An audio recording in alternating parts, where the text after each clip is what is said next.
Fox Sports. We are Baltimore. We are the Lions.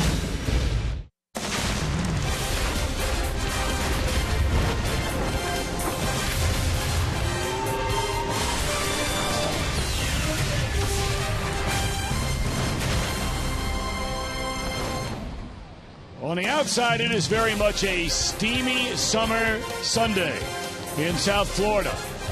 But inside Marlin Ballpark, cool, perfect. And look who's on the hill for the Reds today. Their main man this final game before the All-Star break, Johnny Cueto. Hi again, everybody. Alongside Chris Welsh and our entire Fox Sports Ohio crew, I'm Tom Brenneman. Great to have you with us for this Sunday afternoon. We're always excited when we know Johnny is getting the ball and he's coming off one of his great outings this year and really the last couple of years. Really one of the most dominating outings I've seen him pitch in a couple of years, Tom. Not because he was throwing especially hard, but because he had great control of all of his pitches, especially his changeup. He did a lot of work with that changeup. 11 strikeouts, only gave up 2 hits against the Washington Nationals. I imagine we're going to see something about the same thing from Johnny Cueto today. This guy is very motivated, more so and more so as you get deeper into the season, and he's just a fun guy to watch.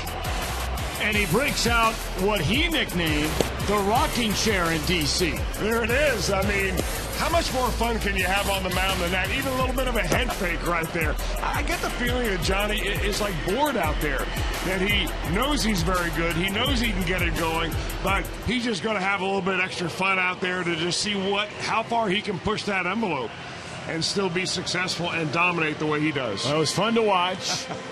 Meanwhile, his mound opponent is a guy who has had an outstanding Major League career. We've seen him a number of times through the years. Originally a Cardinal, he's bounced around a lot, right-hander Dan Herron. Well, he's bounced around a lot because he's been traded a lot, and he may be traded again. In fact, here in Miami, they're thinking about moving a number of their pieces in the pitching staff, and Dan Herron may be front and center in that conversation. There are a lot of teams looking at him. He's a great back end of the rotation type of acquisition for another team. So I imagine Dan Herron is pitching in front of as many scouts today as he is Marlin fans wondering where he's going to be the end of the year. We're on our way home after the game today. We can't wait to get back. All-Star festivities well underway. Today is All-Star Sunday. And one of 3 Reds in their organization set for the Futures game today. Jim Day will have more on that when we come back.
Brought to you by Cincinnati USA Regional Tourism Network. Stay close to CincinnatiUSA.com. By Chevy. Check out their award-winning lineup only at your Tri-State Chevy dealer. And by Skyline Chili, feeling good. Can't wait to get some of it. It's Skyline time. Get a look at the skyline of downtown Miami. Bridge going over into Key Biscayne. And we're set for the finale of this 4-game series between the Reds and the Marlins. Todd Frazier has the troops fired up down in that dugout. Who that thing gonna beat them red legs? Who that? Who that? You said it too quick. Come on. Got the Bengals Who Dey chant going on down there. Why not? That's a kind of a little cheer that goes for every season. It's good stuff.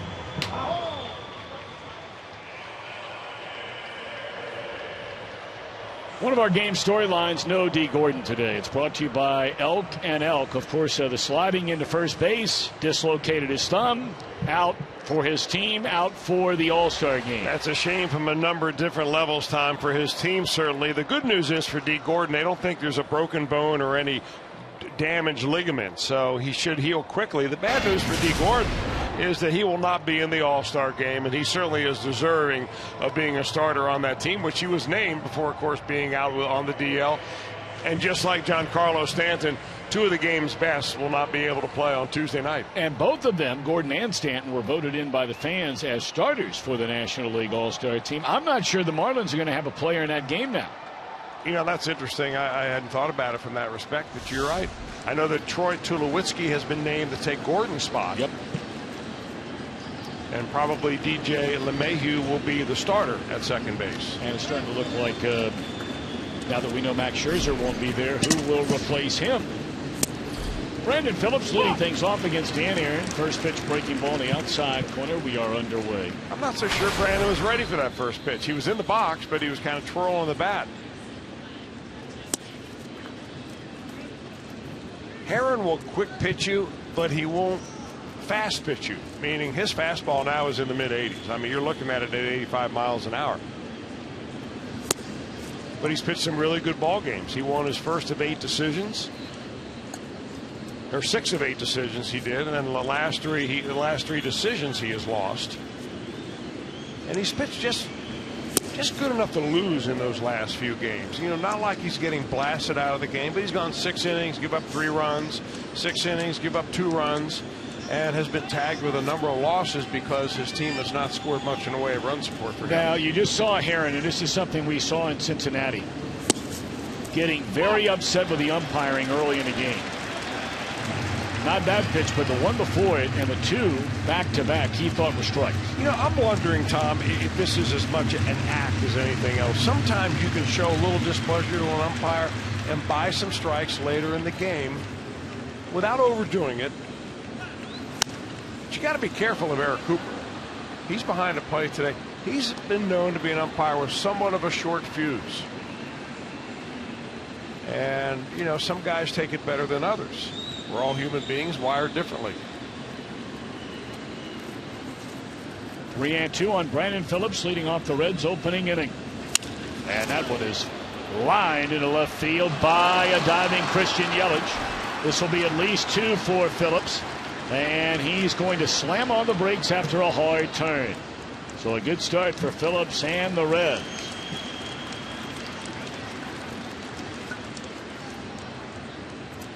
Kind of a long at bat for Brandon, and he dialed himself down to the speed level of the at bat and got a pitch up, and that ball hooking away from Yelich.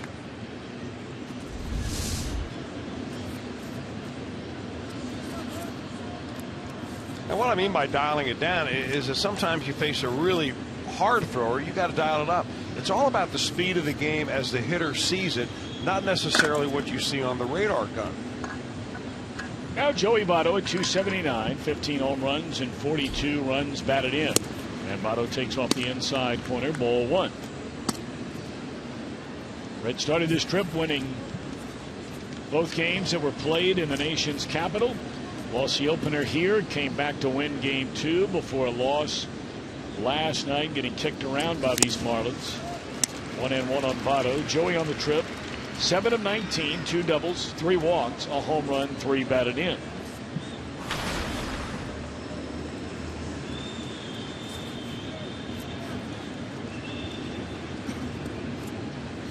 The National League starting third baseman for the All-Star team is waiting in the on-deck circle. Todd Frazier, even in a 14-3 loss last night, knocked in a run, also added a double.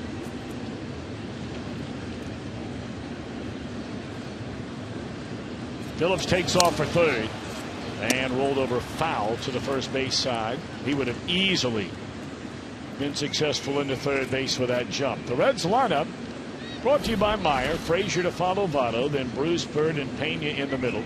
Eugenio Suarez has had a really nice road trip. He bats 7th. Jason Bourgeois the start in center field. No Billy Hamilton today, and Johnny on the mound. Well, Suarez, even though he's got a small sample size, by far the best batting average of anybody in that starting lineup. 1-2 on Joey Votto. This time they'll force Phillips to go back to the bag.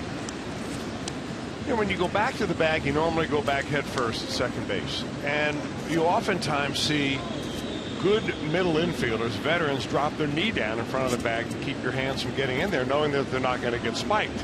That's what Echeverria did. Not that time, but. Oh, baby. Here comes the hanger. Talked about it a number of times already this year. The way Brandon Phillips is running this season. And how frequently he's running, especially compared to recent years. Votto fouls it off out of play. Now remember, there was a time when Brandon Phillips was a 30-30 play. Every year was a 20-20 play. 20 or more home runs, 20 or more stolen bases in the same year. He has not stolen more than 5 bases in any year since 2012. He had 5 that year, had 2 last year, and already with a whopping 11 in 12 attempts this year.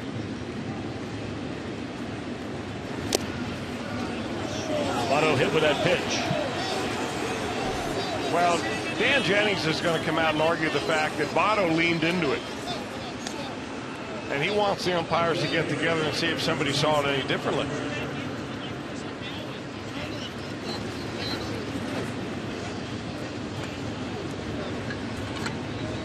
We'll take another look at it, and you be the judge. Did he lean into it or not? Hard to tell at real time, but when you see it slowed down like that,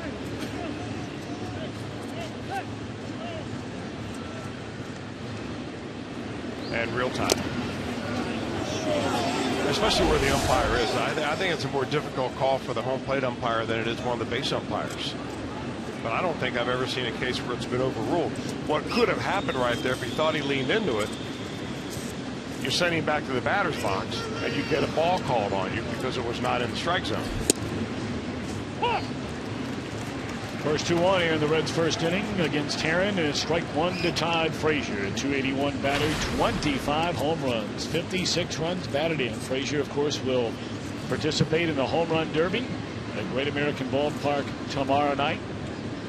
We continue to have our thoughts and prayers about good weather here over the next 72 plus hours in Cincinnati.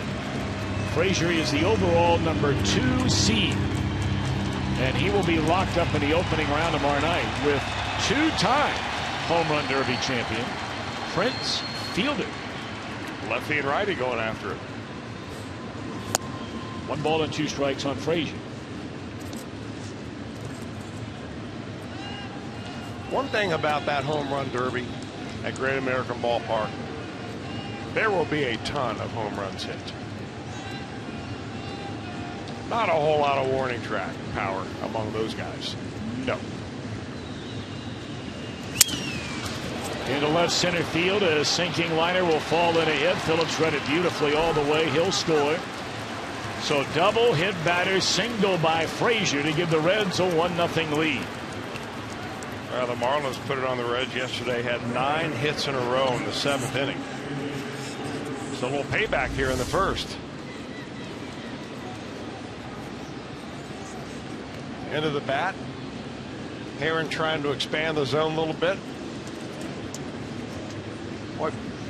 Todd Frazier has terrific plate coverage. I mean, when I say plate coverage, I mean he goes out, 6, 7, 8 inches, maybe even a foot beyond that plate sometimes to spoil pitches. Here's another red-hot Cincinnati Red, and that is Jay Bruce. Not only on this road trip where he's 8 of 18, but really over the last month. And look where that batting average sits after 3 hits yesterday, up over 250. And that has come a long way from where it's been the overwhelming majority of this year. We talked about it last night. His overall numbers are starting to come around. Closing in on 20 doubles. 13 home runs, 42 batted in. Toss in 3 triples. Pulled foul.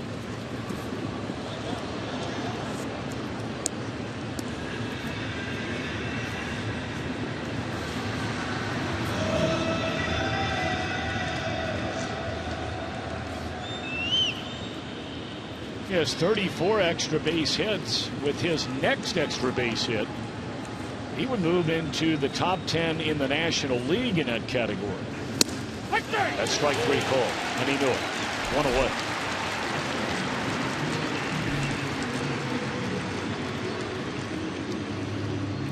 Marlon Byrd makes his way to the plate, and he's in the driver's seat, brought to you by Kia. He likes seeing Dan Herron. Look at these numbers for Byrd. I wonder if there's another pitcher in Bird's career, I'm going to look it up, that he has hit better than Danny Herron, because those numbers are off the charts.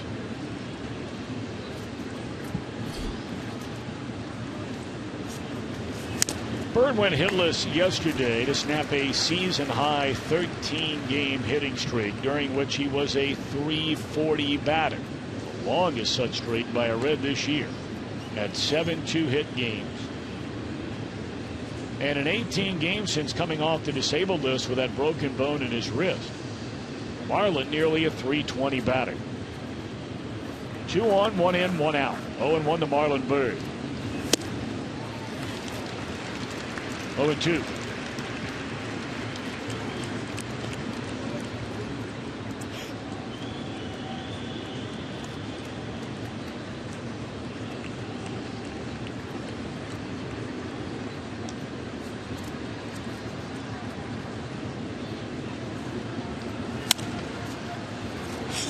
You touched on it before the game ever got started. Herron would be an excellent acquisition for any playoff contending team. He's been very durable, and he's also been very productive. It's one thing to eat up innings. He gives you quality innings. The ferry full of scouts dropped them all off here at the ballpark this weekend, that's for sure. And they were looking at guys like Herron. They were hoping to see Matt Latos pitch yesterday. Obviously, Cueto on that list. And Leake. And the guy at the plate. So Herron gets the better of Byrd this time. Take a look at the Marlins behind Herron on defense, presented by Ford. After the injury to Gordon, it'll be Miguel Rojas for quite some time at second base.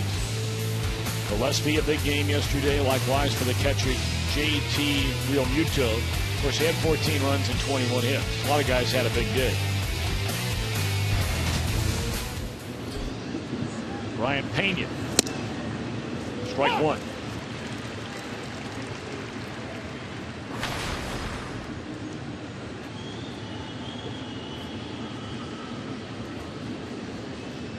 The inning began with a double by Brandon. Votto hit by a pitch, and then Todd Frazier. A base hit into left center field. They were there with nobody out. They stand in the very same places with now 2 out, 1-1 on Pena.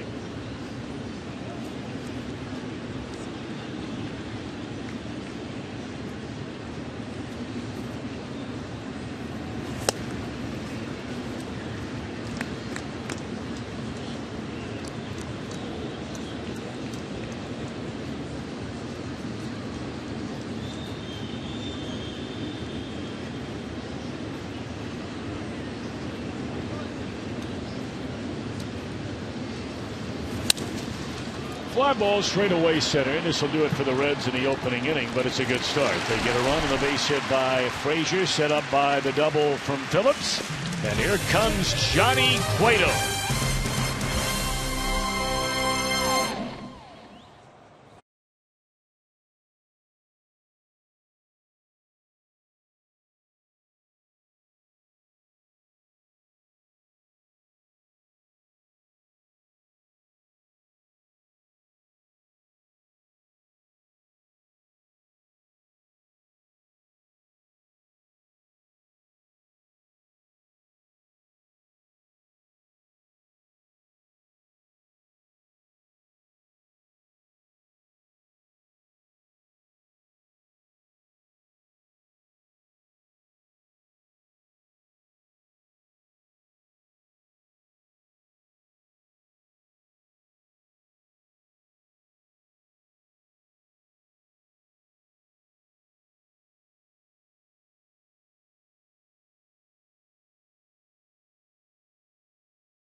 Game of 4, and the Reds trying to get out of here with a split, and that would mean a winning road trip.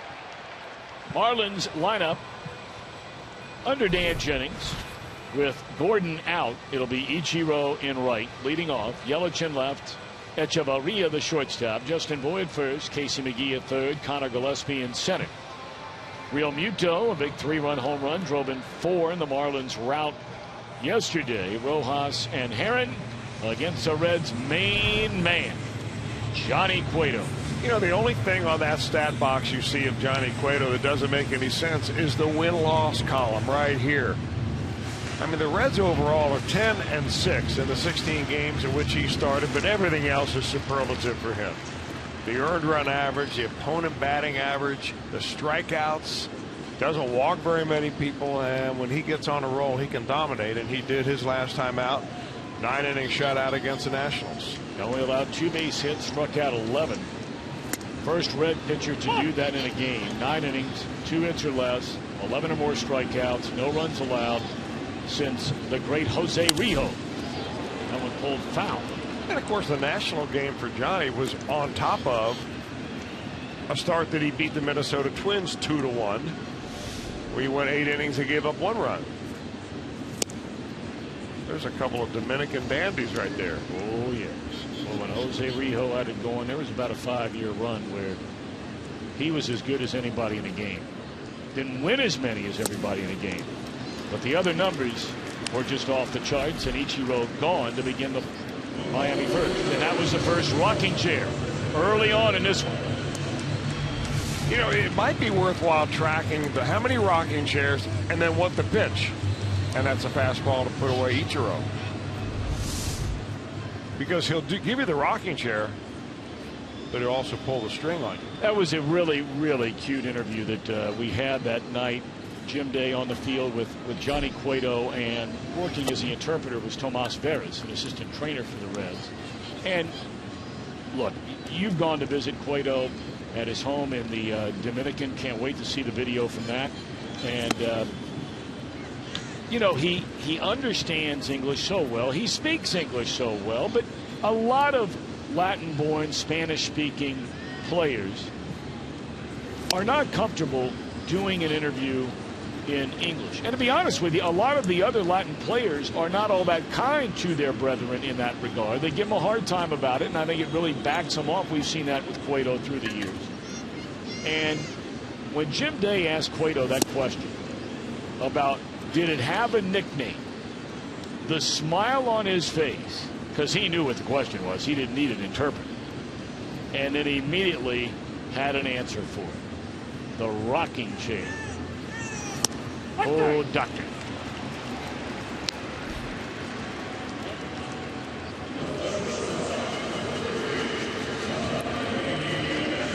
The Reds on defense, presented by Ford. The only change, really, from most of this road trip, they've been bouncing around behind the plate a little bit with Barnhart and Pena, but today it's Bourgeois in center rather than Billy Hamilton. Everybody else, same crew. 2 down in the inning for Echevarria. Reds leading 1-0.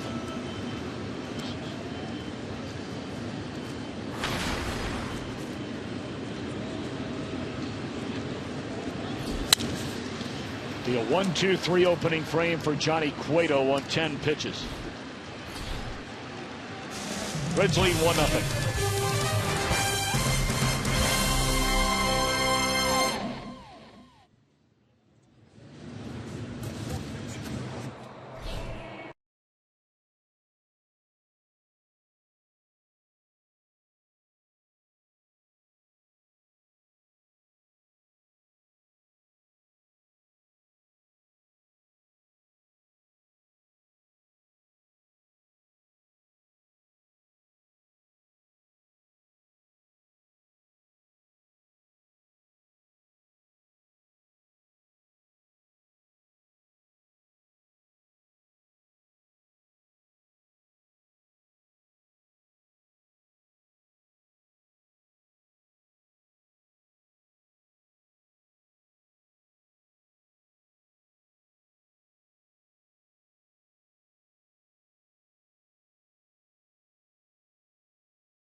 The All-Star game. Home Run Derby tomorrow night, Futures game, and a celebrity softball game today at Great American Ballpark. The Home Run Derby tomorrow night. And the All-Star game on Fox. That'll be your local Fox affiliate. Tuesday night. Make sure you tune in early, not just for the game. The on-field ceremony. Every franchise is voted upon by the fans. Will have their 4 living legends introduced before the game. Now, I don't know if there are any not coming that were voted upon by the fans. They are, after all, living legends, but don't know if anybody's unable to make it for one reason or another. As Suarez will supply ball to center field to begin the Reds' second inning. But I mean, you think about some of the players, and whether you're going to the game or you're watching it on TV, to see some of these guys gathered in one place. This will be the most impressive gathering of baseball's living legends, really, since Game 2 of the 1999 World Series, when they had the all-century team at Turner Field in Atlanta. 1-1 to Jason Bourgeois. Well, I mean, you'll see them on the field, but they've also got to be in town, so you may see them walking around on the street. Well, a lot of them over at FanFest. I know that. Yeah, you're right.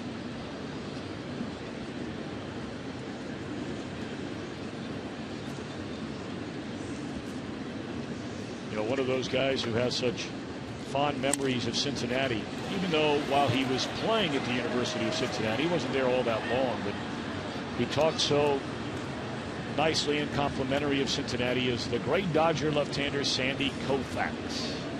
We understand that he will be in Cincinnati if he's not there already.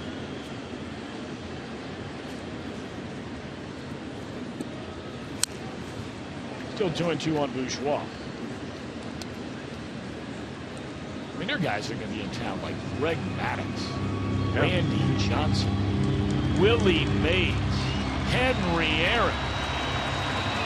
I mean, we're talking the Giants. So now, you know, you just named 4 of them, so we've got another 126 to go, right? That's exactly right. So, you know, you start going through every team and you say to yourself, okay, well, you know, we lost the great Ernie Banks during this winter. He swung on and fouled out of play. But man, some of the names. Ooh. It's going to be a lot of fun. Whether you're there or watching it on the tube, enjoy it.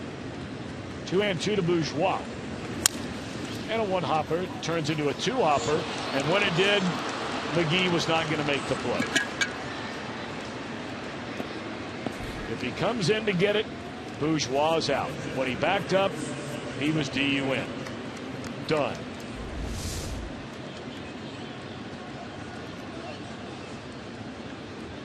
You know, that's one of those split-hair decisions that you make as an infielder that it looks easy from up here. If he had it to do again, he may have rushed that ball.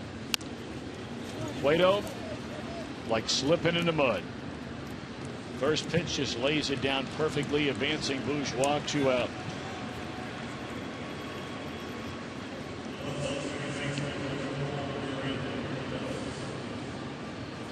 What'd you say, like slipping in the mud? Yeah, there are a lot of variations of that, some far more colorful and eloquent than others. I'm going to have to think about that one for a while. So here's Brandon. He doubled into left field and scored the game's only run in the opening inning.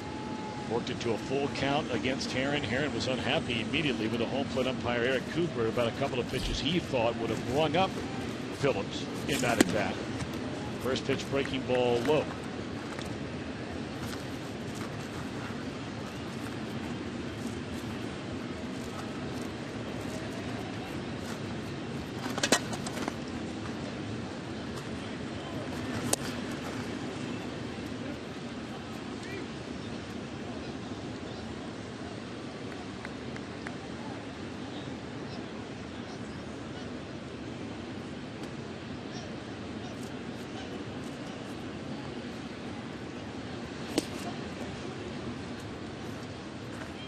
3-0 now on Brandon Phillips.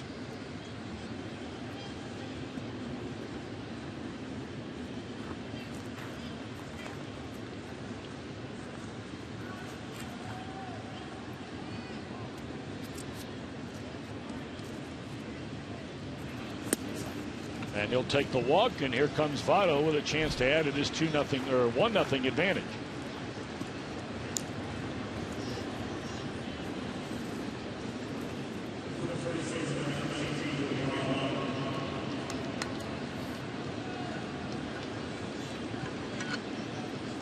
Aaron has nearly flawless control and always has. He's been among the very best, if not the best, year in and year out.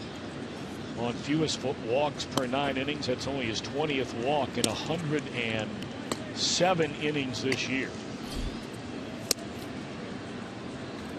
Votto looks at ball 1. You know, the one thing he shows you how to do, and we mentioned his fastball is not even up to major league standards anymore, but he still pitches to both sides of the plate, which means he pitches inside fearlessly. And that's one reason why he's still a successful major leaguer. He just doesn't fall in love with one side of the plate and afraid to come in because his fastball's not at 95. It's more like 85. Votto grazed by a pitch in the first inning right off the right elbow. Aaron thought that Votto leaned into the pitch. And now Aaron steps off the rubber before a big 2-0 delivery to Votto. 2 on, 2 out.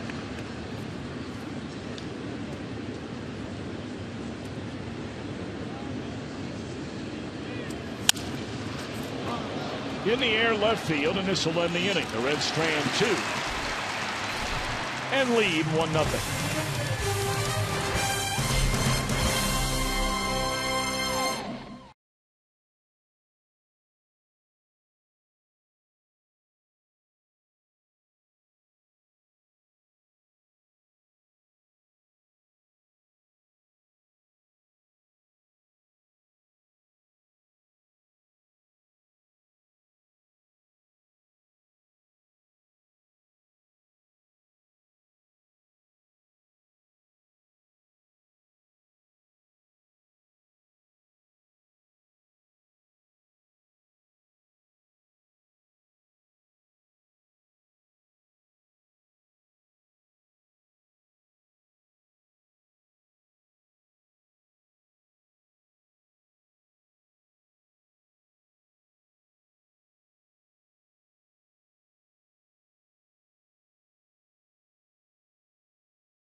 Man in True HD on over 400 mobile and connected devices with MLB.TV Premium. Blackout and other restrictions do apply. Visit MLB.TV for more details. A lot of folks all over the country, all over the world tuned in today to check out Johnny Cueto. He had a 1-2-3 opening inning. And now goes to work on the first baseman, left-handed batting Justin Boyd, to be followed by Willie McGee and Connor Gillespie. I said Willie McGee. I was thinking about the Cardinals. And those teams that were so good during the 1980s. There's a ground ball. Oh, Suarez throws in the dirt. And Votto able to snatch it out of there.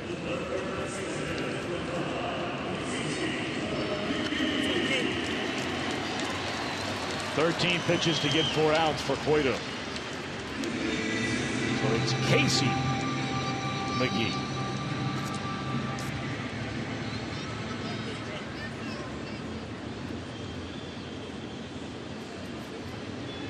McGee was a guy that Brian Sabean, the general manager of the San Francisco Giants, 3 times as world champions over the last 5 years.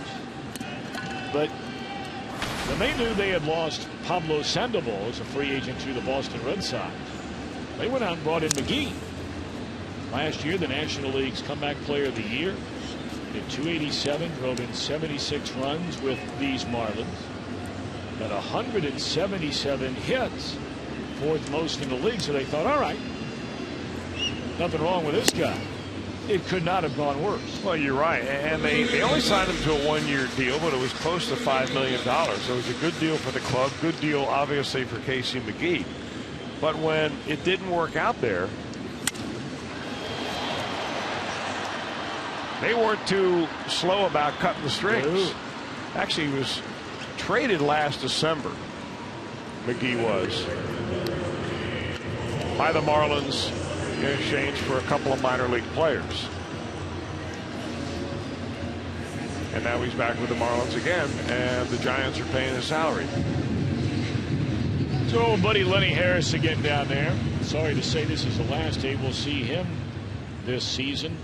One of the great characters of the game, and oftentimes his larger-than-life personality overwhelms what an outstanding baseball man he is. There are a lot of people that believe one day in the not-too-distant future, and who knows, it might be with these Marlins, because a lot of people believe Dan Jennings, who was upstairs, might go back upstairs to the general manager's seat, and they're looking for another new manager. And there are a lot of people around, not only with this organization but others, that feel Lenny Harris is ready to be a big league manager. I couldn't agree more with you. You know, I saw a clip this morning on the MLB channel where he was talking to Dee Gordon. He was wired up, mic'd up during a game earlier this year. And during the live game, Dee Gordon slides in. I guess he stole third base head first. And Lenny Harris grabbed him by the shoulders and said, "You've got to go in with your palms up. Because if you go in with your fingers first, you're going to dislocate one of those fingers one of these times." And yesterday, when Dee Gordon slid headfirst into first base, dislocated his thumb out for the All-Star game, they ran that clip where they actually had Lenny mic'd up during a game talking about that. It was very interesting. Well, that's but he was right on it. There's a base hit into center field. But that's the kind of guy Lenny Harris is, that, you know, he's out there.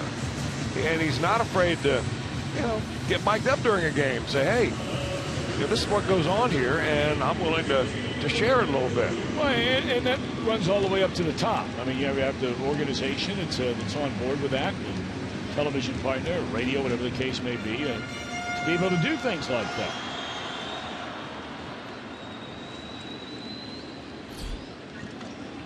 Well, the guys in the Marlins will tell you that Lenny Harris, for those that have known him for a long time, they'll tell you he hasn't changed a bit.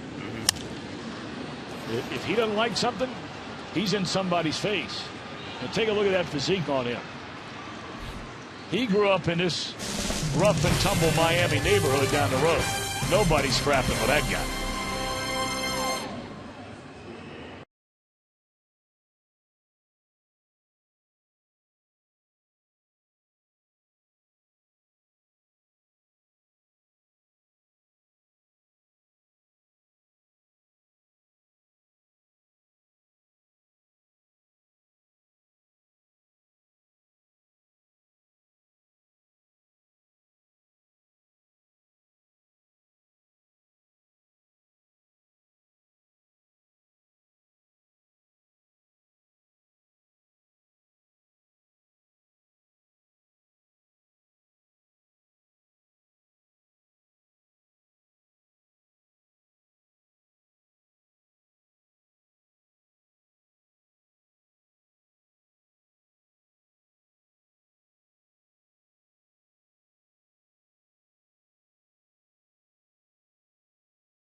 tomorrow night.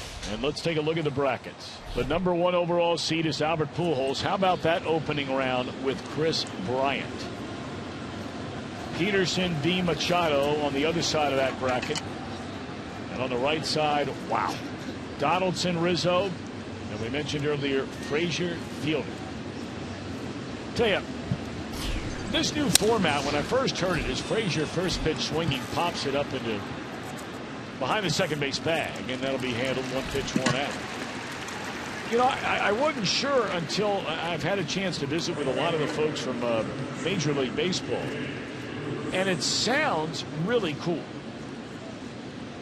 You know, there were times in the past where after the initial home run derby and all it's been blown up to be over, well, really the last decade and a half, as Bruce mashes one into deep right center field, and this baby is up against the wall. I'm wondering if something may have happened to Jay Bruce,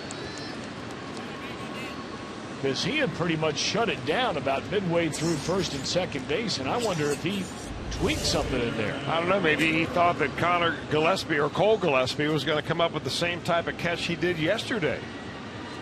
A Willie Mays basket catch, although that ball goes off the wall. Let's watch Jay Bruce. Maybe not.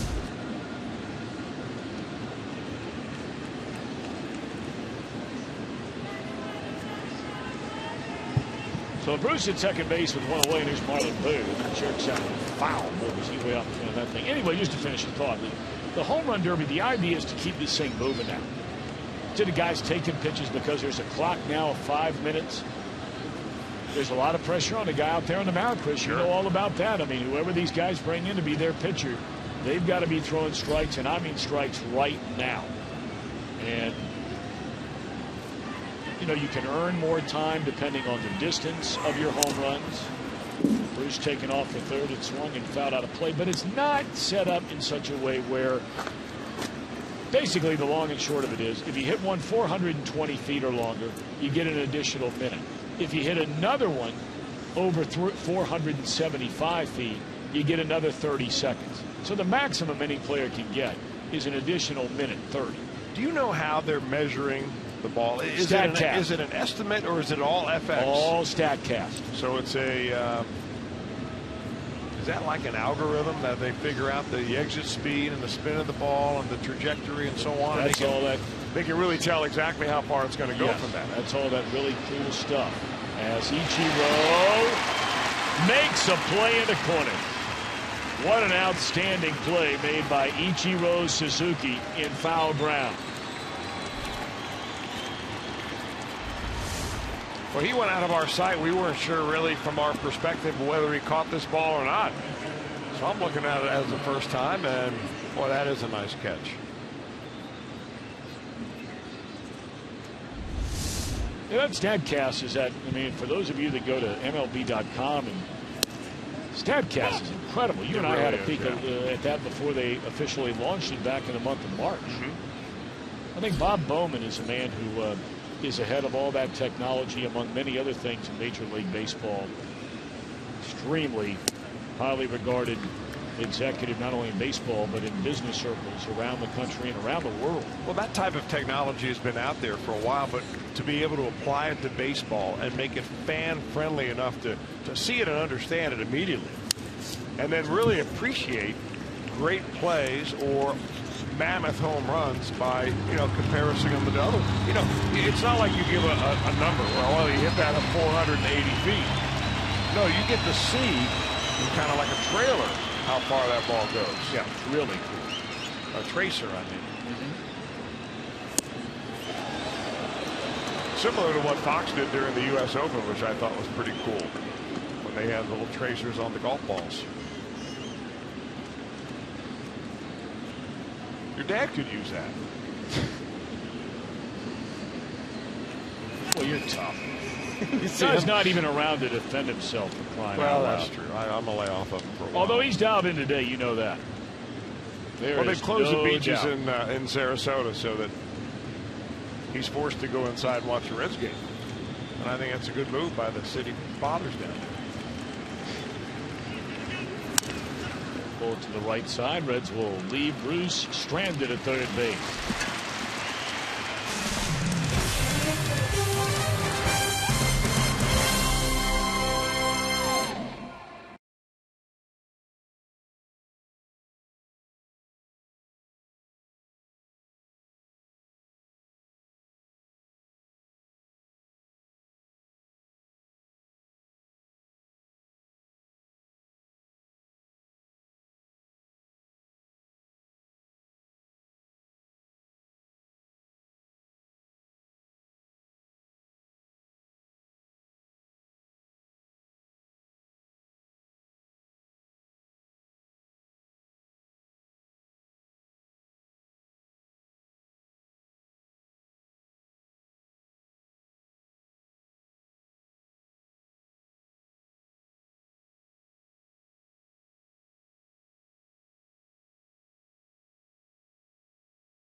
And night right here on Fox Sports Ohio. We'll replay at 6 a.m. the '88 All-Star Game.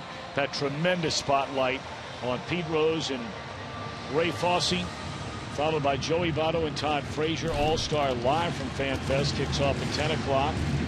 We'll replay the Rose and Fosse spotlight.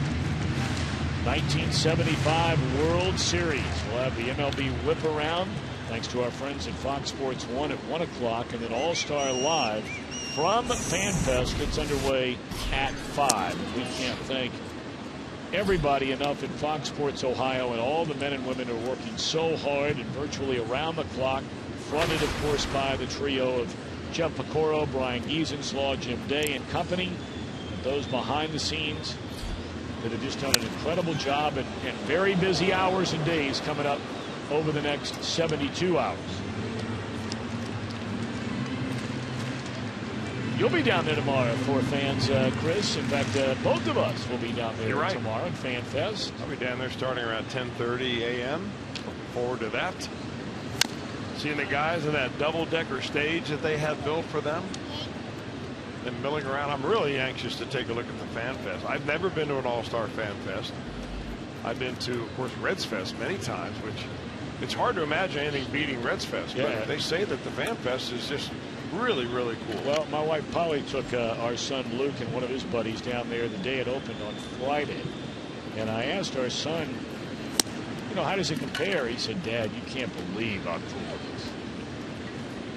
He said it's just off the charts. 1-0 ball game. Cueto going to work here in the third. And a ground ball to the glove side of Suarez. That'll take care of Rojas, and here comes the pitcher Dan Herron.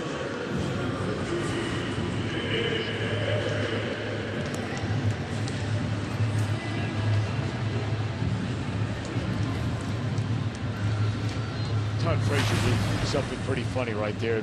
Drew a smile on Cueto's face after they had thrown the ball around the infield. The third baseman generally is always the one who throws the ball back to the pitcher. Not every time, but most of the time. And Frazier went into a windup with a little bit of the rocking chair, throwing the ball back to Johnny. He's been doing it all day. It's good stuff. Yeah.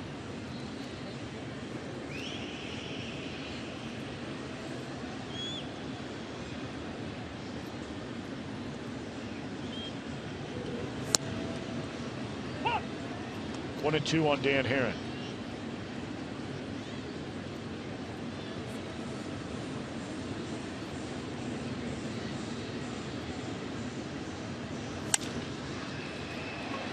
Base hit center field. How about that?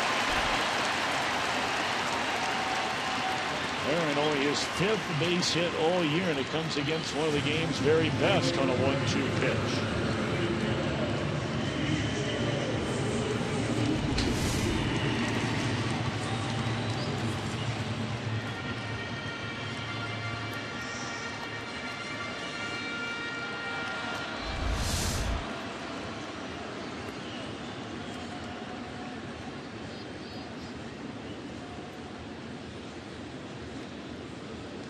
Here's Ichiro, and this should be a double play ball to end the inning, and it is.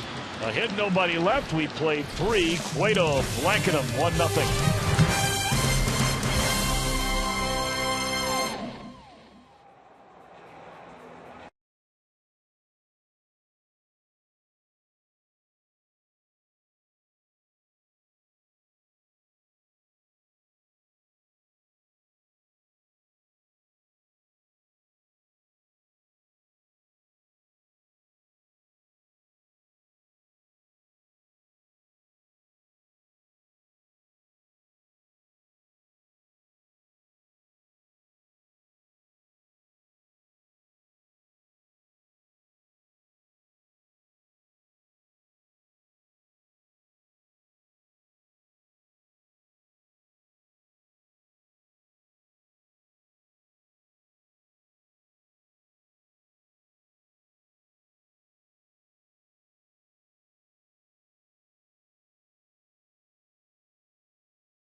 Yesterday, the injury that he had at first base, sliding head first into the bag and dislocating his thumb.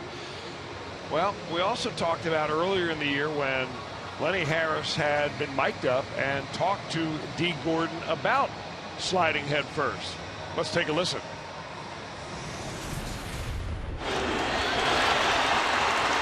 You better start sliding with them palms up. Leaving your fingers down like that. You better grab that bag like this. Just like this. You got to hit that bag like that and grab on. When you come in there like that, you're going to dislocate one of them fingers, and you're going to have to hit it like that, and then I hook it. Right. Yesterday that dislocated his thumb and put him out of the All-Star game. Boy, that's good stuff. Well, that's the stuff that brings fans inside, truly inside the game. It's great stuff from a one-time, long-time Major League Baseball player sharing now as a coach with a younger player and giving the fans who pay their money, whether it be in buying products from those advertised on television, spending their money to come into the ballpark, bringing them inside the game. I'd like to see more and more of that. That's good advice, though, also from Lenny Harris. And I know that when I refer to Bip Roberts, and there are a lot of people out there that don't remember Bip Roberts as a Red. We're talking about back in the early 90s. But he always liked to slide head first into first base and then into second base. Despite what the coaches would tell him time and time again. I think Tony Perez would tell him one time, and they all did. In fact, George Grant had a bet with Bip Roberts that said, listen, not a bet, but a reward system. That every time you steal a bag and you slide in feet first, I'll buy you a pizza. And every time you slide and go head first, you buy me a pizza. But it doesn't get any better than that guy right there. Nope.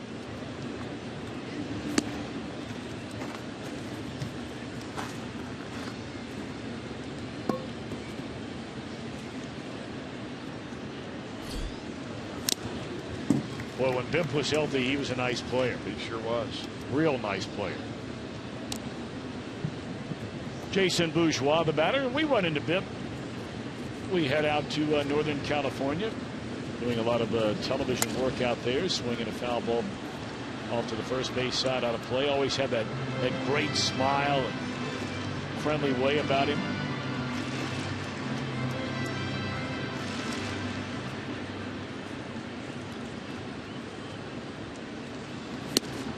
Fastball a little bit high. 2-2 on Bourgeois, getting the nod for Billy Hamilton this final day before the All-Star break. And the Reds don't come back and play until Friday night. And they'll open the second half at home against Cleveland. Rojas throws out Jason. We invite you to check out the new Handlebar at the Riverfront Club, presented by Horseshoe Casino Cincinnati. An all-inclusive upscale buffet, open bar. It's newly renovated, climate controlled. 26-foot high definition video wall. Really quite a place. 765-7500 if you'd like to check it out. This will be a 1-2-3 inning for Herron. Fly ball to center. Reds lead 1-0.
Ballpark for the Midsummer Classic. Home field advantage, of course, for the World Series will be on the line.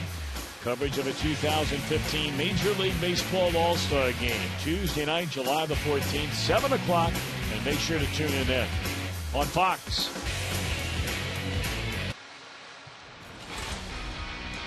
All-Star Spotlight, the great Davy Concepcion at Olympic Stadium in 1982.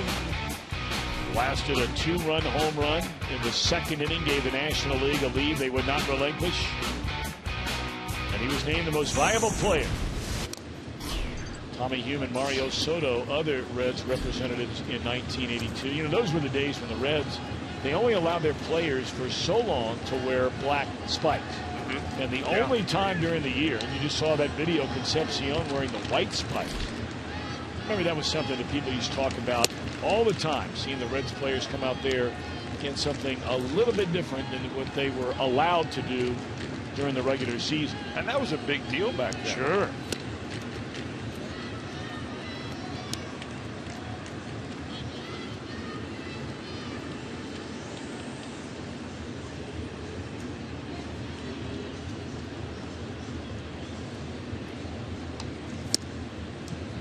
Three balls and a strike on Christian Yelich, the Marlins left fielder, who leads off the fourth inning, I beg your pardon. Reds with a 1-0 lead.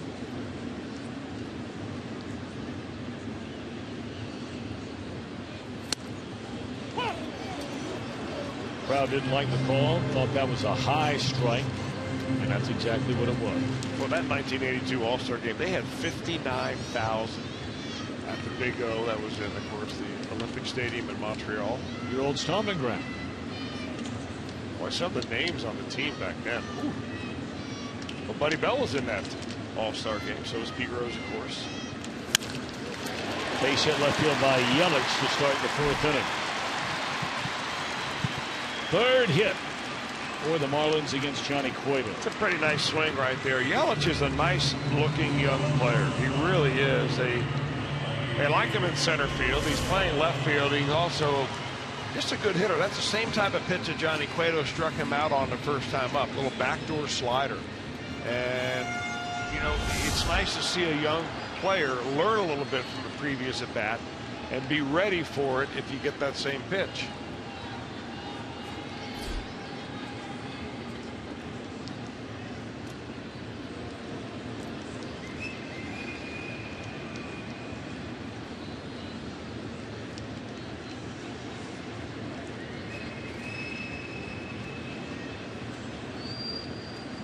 Echeverria grounded out to Brandon Phillips, ending a 1-2-3 opening inning for Cueto. Marlins have had hits in each of the last 3 innings since that perfect first. Ball hit a long way, but an out.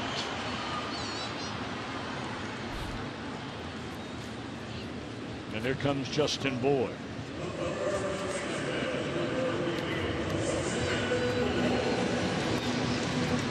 Not only is it hard to get on base against Cueto, it's even harder to hit him when somebody is on base. Check out that number, the lowest in the National League. Opponents hitting 155 with a runner aboard against Cueto. You know, I'm always interested about this number because we talk about a batter's ability to hit with runners in scoring position.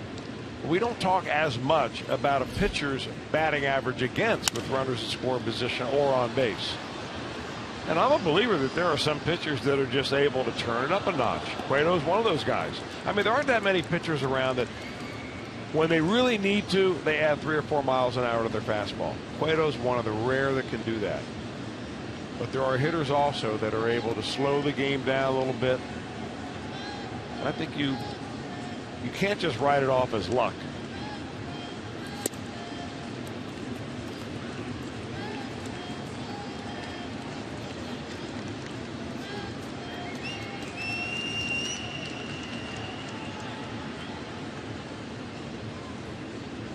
Or a ground ball to Suarez. His only at bat was thrown out by Eugenio. Johnny loved one of those ground balls right at Suarez right here and right now. Pulled foul. 1-2.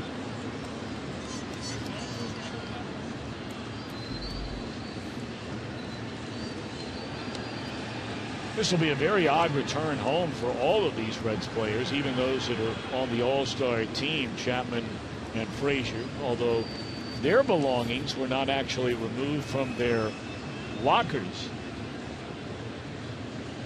or at least not taken away and put in storage to clear out everything. Rick Stowe and his entire crew, and of course his brother Mark Stowe on the visitor side, to get everything ready for the players participating in the game. Line in a deep left center field. That's off the wall. Yelich on his way to third, will be held there on a double by Bour. Boy, well played out there by Bourgeois. He got that ball back in immediately. Lenny Harris holding up the lead runner, and that could be big right here. That ball just up and just tomahawked by Justin Bour. But Yelich can really run, so he's off the races right as that ball comes off the bat, but it comes right back to Bourgeois, gets it back in, so they right now no damage from Johnny Cueto.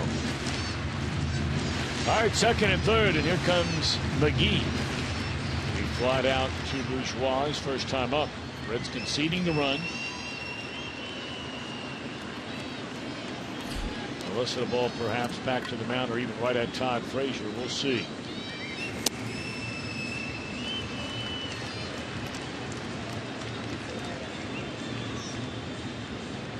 McGee, even through his ups and downs as a major leaguer, and he's had a couple of really good years, and then it got so bad that he had to go overseas to play.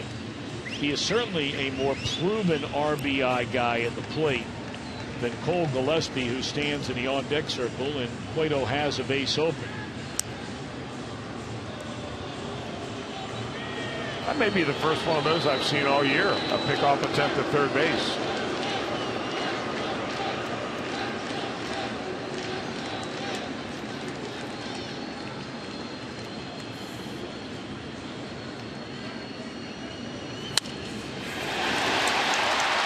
This will give the Marlins the lead. That one shot down the right field line. A 2-run double by McGee. 2-1. Marlins in front here in the fourth. Both pitches by Johnny Cueto that have gone for extra base hits in this inning up. And when you get a guy like Casey McGee, short arms, he's just a difficult guy to pitch up in the zone and consistently get him out. Even though that appears is where they wanted that ball to go.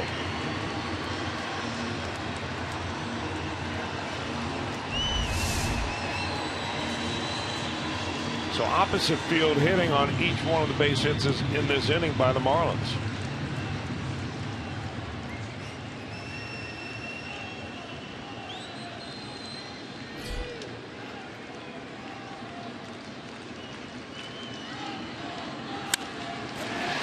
There's another base hit by Gillespie. They're going to hold McGee. So all of a sudden, Johnny Cueto only allowed 2 hits through the first 3 innings of this game. Has faced 5 batters, surrendering 4 hits here in the fourth. Kind of a little bit like what happened to Raisel Iglesias yesterday, except that was in the 5th inning, when the Marlins put 5 on the board.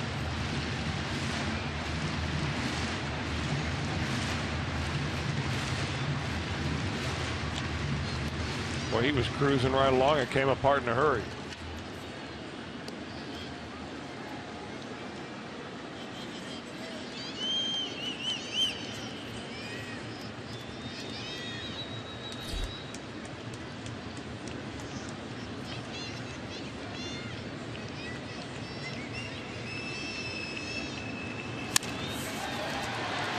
Suarez gets the out. They turn it over, and beating it out is Realmuto.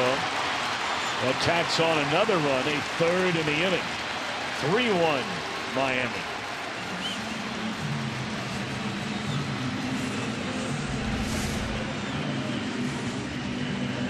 Well, the Reds do their best. That's a nice play by Suarez. I mean, he gets rid of it right now and gives a good feed to Brandon Phillips.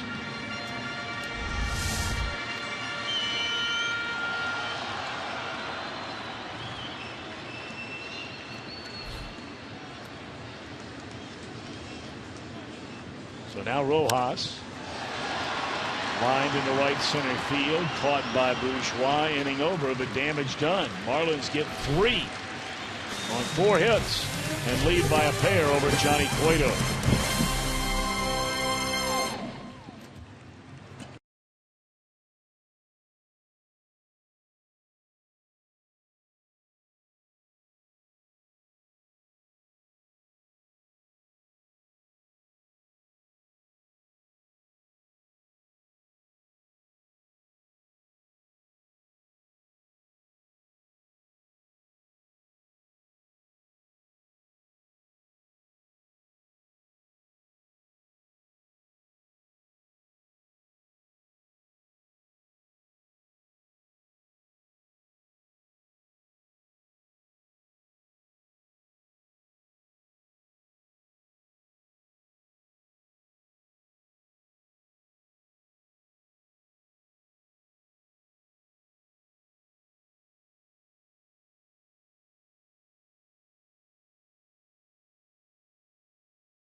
by your local Ford dealer. Ford, go further. By Meyer, find more for a healthier you at Meyer.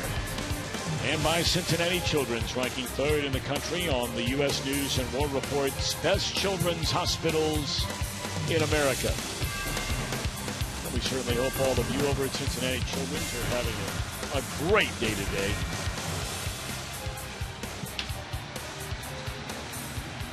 Well, it's pretty country down here. You know, it was good to see Gary Wilkins. Yes. Former instructor at the Reds Urban Youth Academy. The old lefty, as we shake hands left-handed because he is left-handed. And he's moved full-time down here to the Florida Keys. But the thing he misses the most, other than watching Reds games on TV, is all the kids over at the Urban Youth Academy that he has helped for so many years. I mean, he was working over there before they opened up the new academy. Elementary school teacher for a long, long time. Mount Area Taft Elementary. And now, growing his hair down to his shoulders and hanging out in the Keys. Not all bad. Popped up. Of course, you have to have hair to do that. And Ichiro will handle it.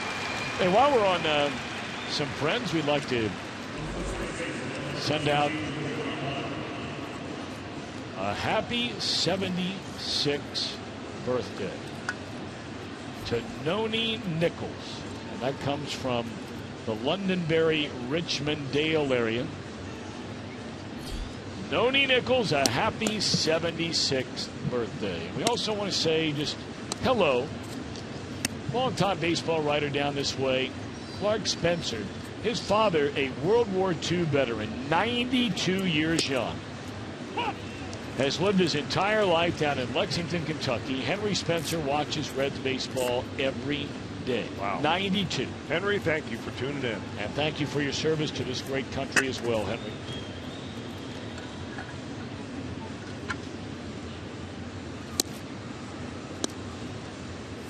Votto's been hit by a pitch and stranded 2, ending the second inning with a fly ball to Yelich in left field. Reds scored 1 in the first inning. And they really had a chance to do some major damage against Herron in that first. Phillips a double. Votto hit by a pitch. Frazier knocked in Phillips with a single. They had 2 on, none out, 1 in. And then Herron struck out Bruce and Bird before getting Pena on a fly ball to end the inning.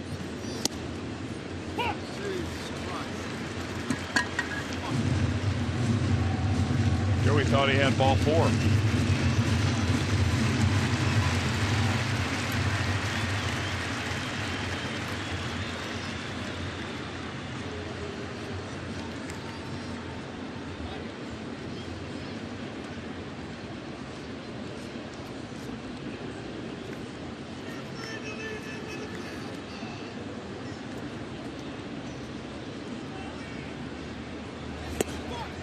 And there is ball 4. Second time Joey has reached base in a game against Herron today. And now the tying run will come to the plate in the form of Todd Frazier, 25 home runs on the year.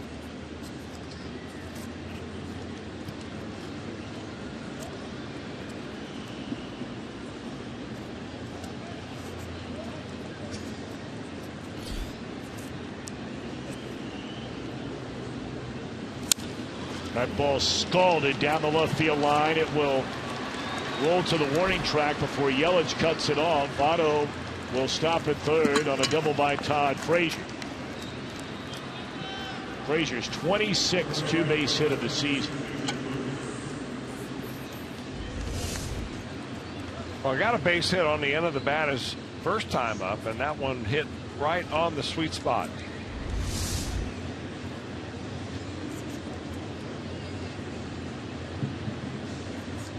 This part of the order is what has given Herron the problem. Votto's been on a couple of times. 2 hits by Frazier. Bruce has already had a double. Marlon Bird has been quiet, but we showed you numbers that he has had in his career against Dan Herron. And they're very good. And he's on deck.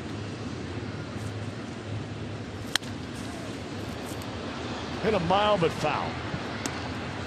Talked about Bruce over the last 3+ weeks. Our IGS Bringing the Energy spotlight shines on Jay Bruce. 5th best batting average, the most doubles, 6th most runs, 3rd best slugging percentage among all National Leaguers over the last 22 games. 0-2 on Bruce. They were struck out and doubled so far against Herron today.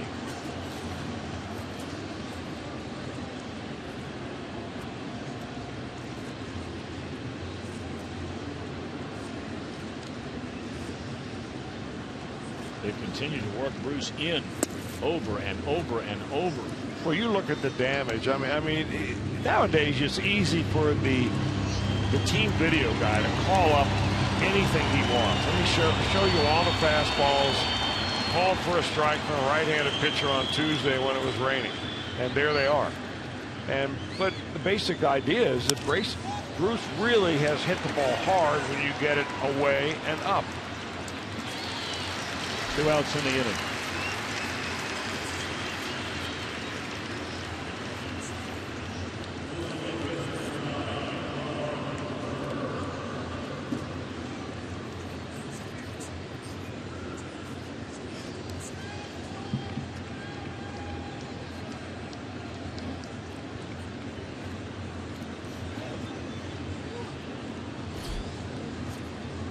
So here's Marlon Byrd. We talked about all the success he's had in his career against Herron, though Herron is perfect in 2 at-bats so far today. Really looks like Marlon's a little anxious up there. Struck out swinging the first time, popped up early in the count his second time.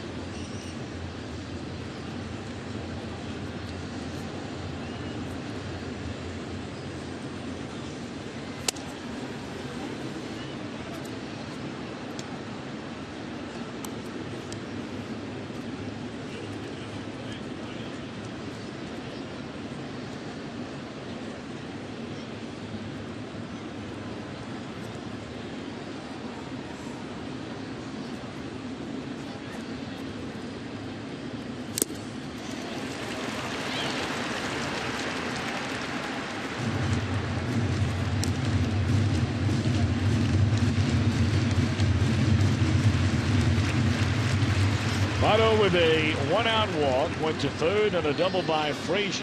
That coming in consecutive at bats after one was retired. And then a big pop up by Bruce. And Herron trying to get Bird once more to chase down and away. This time Marlon able to lay off of it, and it's 2 balls and 2 strikes.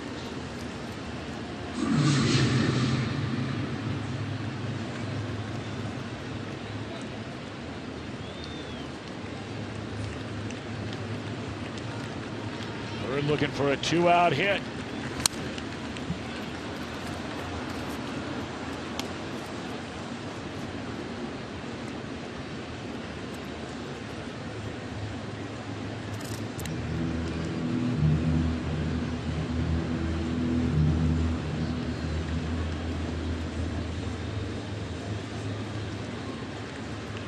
A single could tie this one up. The Reds will strand 2. Middle of the 5th, Marlins lead 3-1.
start of every game of the Reds live on Fox Sports Ohio. It's presented by Ray St. Clair Roofing. The Reds, Brian Price, the skipper, announcing before the game today the order with which the Reds will start the back half of the season in their rotation. Leak, DeSclafani, Cueto in the weekend series against the Cleveland Indians. And then the Cubs come into play 4 games in 3 days. So Lorenzen and Iglesias. So the Reds will start the second half with 3 rookies in their starting rotation as Herring taps out to Johnny Cueto. And again, no one knows except perhaps for Walt Jocketty, and Walt probably doesn't even know because we haven't reached the trade deadline and there's not a super sense of urgency among a lot of clubs yet to go out and get players at the trade deadline. I wonder what that Reds rotation would look like if the Reds do indeed decide to move pending free agents Cueto and Leak. Well, you know, the one emotional resistance that you have if you're the general manager is that the guys you're talking about are homegrown players and they've come up through the organization. And if you're a general manager that has not had to do this before, you know, be essentially a seller at the deadline, and Walt has not done that. I mean, he's always been in a position where he's adding a player here or there to try to fortify the team. It's a little different deal because you know, Johnny Cueto was signed as a teenager. And they've come up through the system. They've been around for so long, and you've gotten to know him. You got to know his family. Same way with Mike Leake, a former #1 pick. He had the rarity of coming right to the major leagues with no minor league experience. So it's not like you're dealing away a rental player that you picked up last year for the purpose of maybe turning him over a year from now. You know, Marlon Byrd, for instance, would come to mind as that type of player. Yeah, it's got to be so hard to separate what you might know is the best thing for your company or your organization in the long run from the emotional part of it and getting to know people very well. Yeah.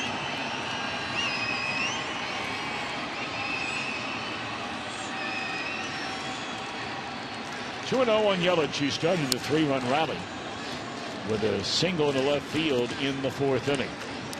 I guess part of that decision-making process, though, is that you try to evaluate and balance out, you know, how do the fans feel? I mean, are we sending a message that by not signing, you know, Cueto and Leak and everybody to long-term deals that we're not trying, or do fans understand you're simply you don't have an unlimited budget? So you have to make tough decisions along the way as to who you think you can sign and who you must say goodbye to eventually.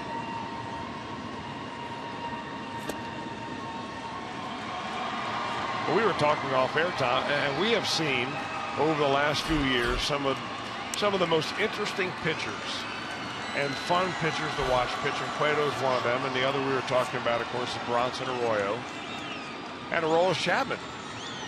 I mean, it doesn't get any better than those three as far as entertainment and watching them pitch. Sure. I feel about Cueto the same way I used to feel about Jose Rio. I couldn't wait for Rio starts.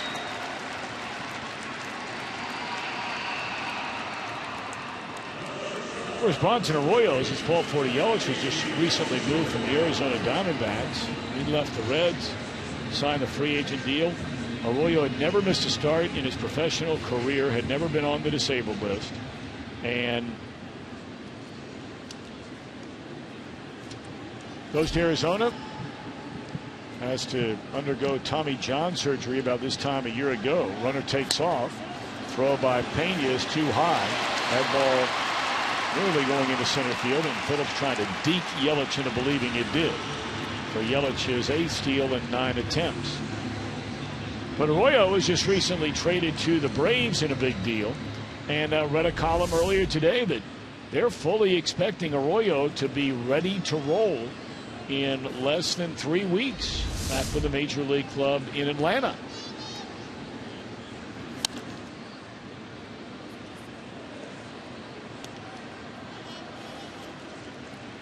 That doesn't surprise me a bit. I mean, I have no idea or inside information that is as to how his arm feels or anything else. I haven't spoken to him in quite a long time, but it doesn't surprise me that he's going to come back and pitch because he's got a burning desire to compete.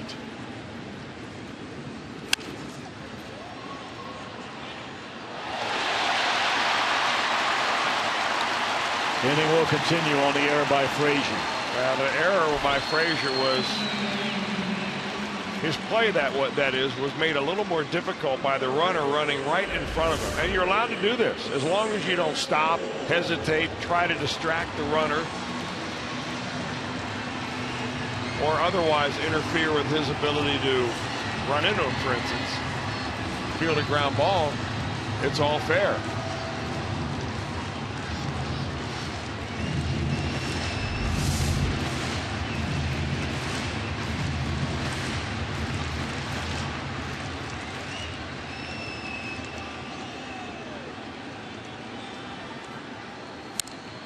Marlins have not had all that many chances with runners in scoring position, but they've cashed in. They've only left 2 on base. They are 2 for 3 in that runners in scoring position category. Reds, meanwhile, 1 for 9.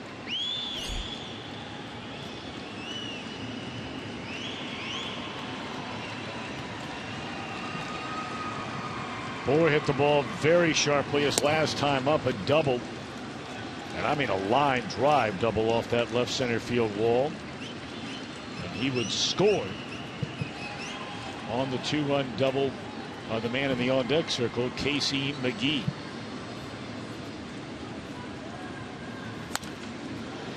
A ball and 2 strikes on Justin Bour.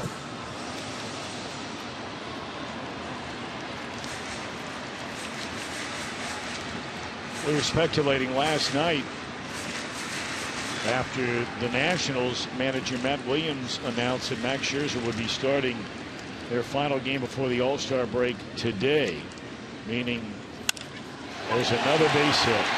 That's the second time they've gone up and away to Bour on a 2-strike pitch, and the second time he's drilled him. Knocks in 1. Here comes the second run. Safe. Oh! Dropped the ball. Boy, if Pena does not drop that ball, Echeverria is out because his first hand never got to the plate. I still don't understand why runners are sliding headfirst into home plate. Suarez off balance, throws it, and look, he never really gets to the plate until he reaches around there with his right hand. And he got shaken up a little bit by sliding right into the shin guards of Brian Pena. I mean, you might as well go out and slide into the fire hydrant outside your front door. You're going to get about the same result. And it's normally the shoulder that gets injured on a play like this. Now, we saw the hand yesterday, and we showed you some of that and had some of the audio from Lenny Harris talking to D. Gordon quite some time ago. But when you go into the catcher like that, the arm is stopped immediately, and the momentum of the rest of your body continues to move forward, and oftentimes you'll pop a shoulder on that kind of slide. So the error just comes back to really hurt the Reds. Should have been the final out of the inning. Gives them another hitter, and they score twice.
was last night over at Paul Brown Stadium after the total meltdown of Ariana Grande.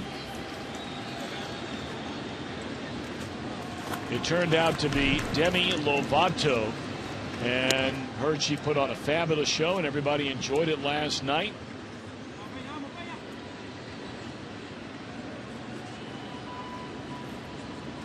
Reds are trailing 5-1. And perhaps Miss Grande will be getting her paychecks from outside the United States from now on, since she made it very clear that she's not like America or Americans. So wish her good luck in that endeavor. But we thank Miss Lovato very much for stepping in really at the last minute and did a great job. Well, there were about 30,000 people there last night, from what I read. And really a good crowd, young crowd that really enjoyed her act. So congratulations to everybody who put that together. Indeed. And Major League Baseball stepping up to the plate, doing a really good job. And doing the right thing also. No question about it.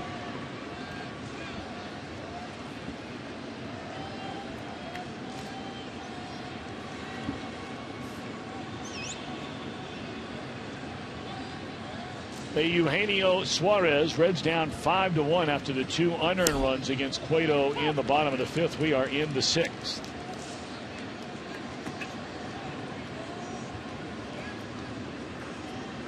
Dan Herron has walked 2. He's hit a batter. That's very rare for him. And Suarez to straightaway center field. Cole Gillespie going back to the warning track. We've talked about before for Eugenio, when the Reds are taking the field on Friday night, he hits one of those. It's out of the berm. But not here. It really does make you realize, and something you brought up earlier in this series, for Giancarlo Stanton to be the league leader, and he still is, despite being out with an injury, and home runs, playing half your games in this yard, that is serious thunder. Because there aren't any gimmies in here. Well, deep fences and high walls don't really bother him very much. Well, he could hit them out of it. I mean, some guys hit home runs into the front row or the second row on a regular basis. Stanton, second deck shots, regular basis. You know, they all count the same. Yeah. But you know what? They really don't count the same, because, well, not in the home run derby. Well, no, not home run derby, and yeah, they count the same in the game. A home run is a home run, but man, you play 81 times a year in this yard, and if you're used to playing Great American Ballpark or U.S. Cellular Field in Chicago, and of course there are many others, Denver, you're getting a lot more fly out of there than here. Nice piece of hitting right there by Bourgeois. Very much so. Down the count 1 and 2, went with it.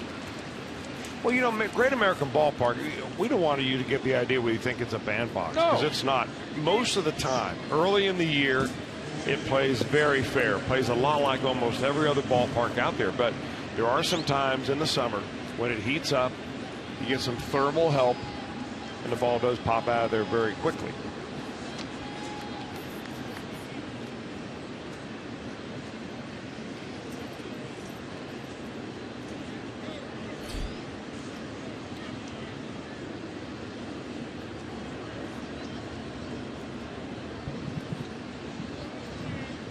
Well, a walk followed by a 1-out single.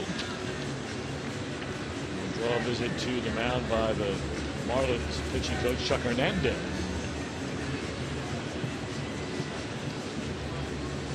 And the night is over for Johnny Cueto. The day is over for Johnny Cueto. Feels like a night game when you're all bottled up on a beautiful sunny day inside this dome. But boy, today you need it. 3 of the 5 runs against Cueto earned, 2 unearned. He allowed 7 hits in 5 innings. Johnny walked 1, struck out the first 2 batters of the game.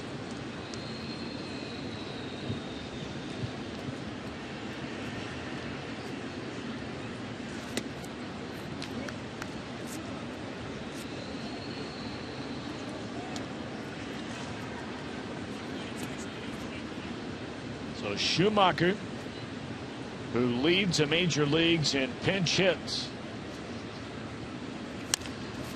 dribbles one to the right side. Aaron will get over to the bag, and it's in time to beat Skip there.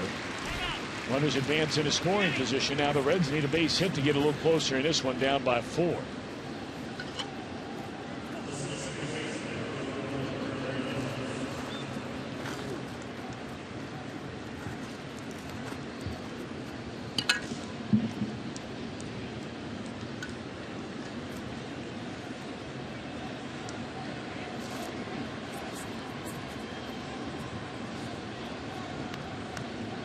Just a short while ago, we were starting to talk about, does Cueto still have a shot at the All-Star game? We were talking about it yesterday when Max Scherzer was taken out of his spot.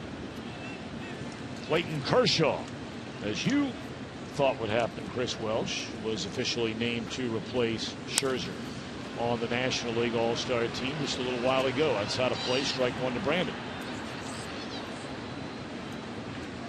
Well, it laid out better time-wise for Kershaw than it did for Johnny Cueto, unfortunately. I think Kershaw last pitched, let's see, on the 8th. So that gives him almost a full week to rest and then be able to pitch in the All-Star game, rather than have Cueto pitch today, take one day off, and, pitch or maybe not pitch in that game. I mean, there's always somebody who seems to be the odd man out, even though they carry 34 on an all-star roster.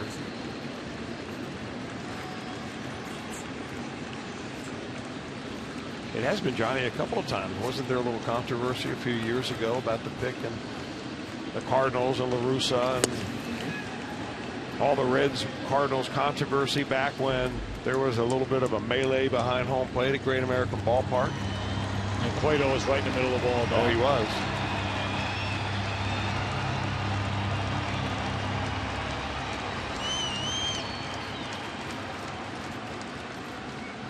Brandon looking for a 2-out hit. Reds have had multiple chances here in this game. They had a run in, 2-1, nobody out in the first, could not score again. They stranded 2 on the Votto fly ball in the second inning. They had 2 on with 1 out in the 5th. Including second and third with 1 out in the 5th, did not score. And now 2 on and 2 out in this 6th inning. And they'll strand 2 more. They've left 9 runners on base through 6 against Herron.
Time on the Cincinnati zip line experience, thanks to Cintas, located over by the banks.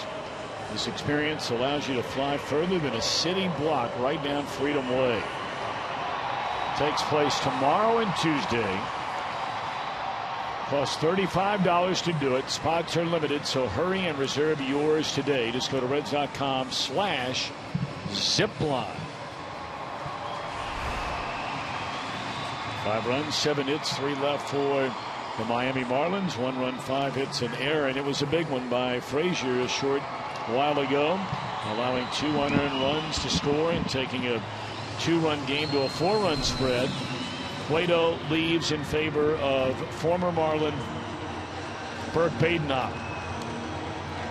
Now, Badenhop has been in the ball game a couple of times in this series. He pitched yesterday. Also pitched an inning, a clean inning, in the game in which Michael Lorenzen pitched.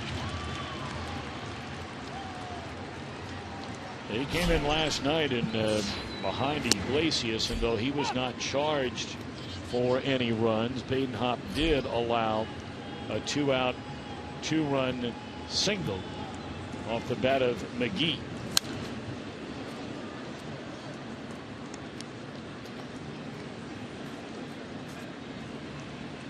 Cole Gillespie to lead things off, Real Muto to follow, and then Miguel Rojas.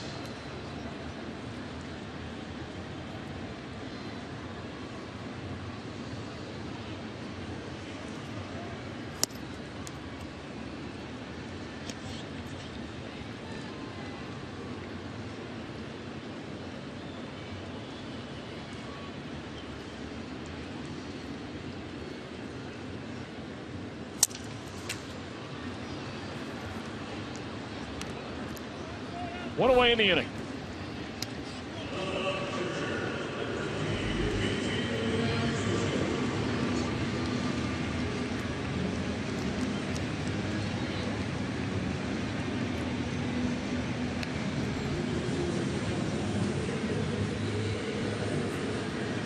Talk about the Reds starting the back half of their schedule. Coming Friday, night games against Cleveland Friday and Saturday, day games Sunday. And then don't forget, your schedules at home will tell you night games against the Cubs Monday and Tuesday, the 20th and the 21st. That's accurate. It would show you a 12:35 Wednesday game, a 22nd. That's accurate. But add to that a night game on that Wednesday night, the 22nd, to make up for a rainout earlier this year. That'll be a day-night split doubleheader.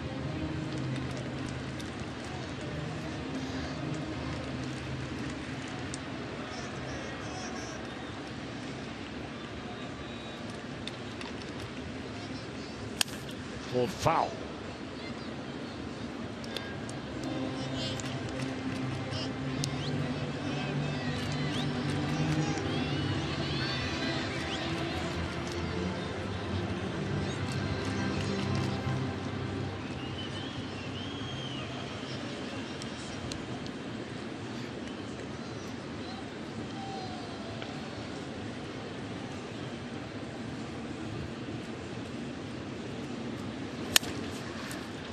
Frazier to the glove side, and the throw on the money. Tabado to gone. Rojas coming up.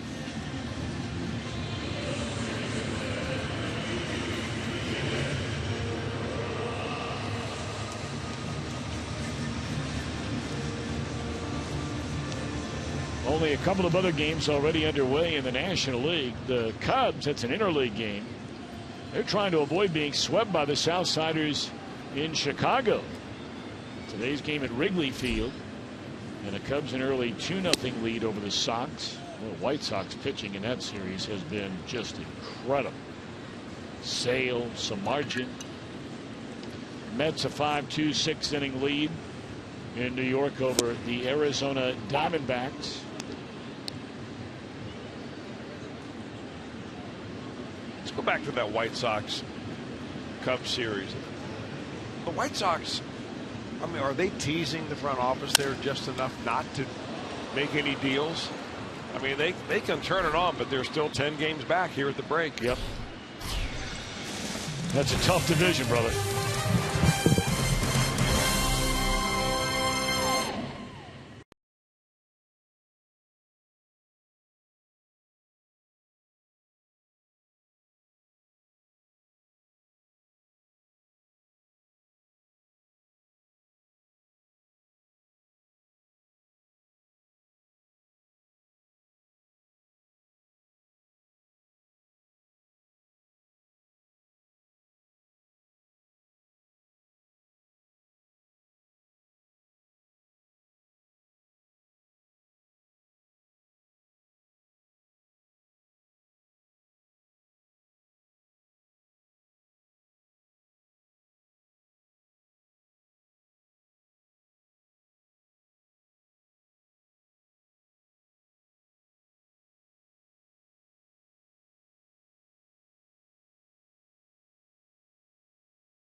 Anaheim. The game was tied 1-1 after 14 innings when Tony Perez gave the NL the lead with a solo home run off of Catfish Hunter and was named the MVP after the National League recorded the 2-1 win.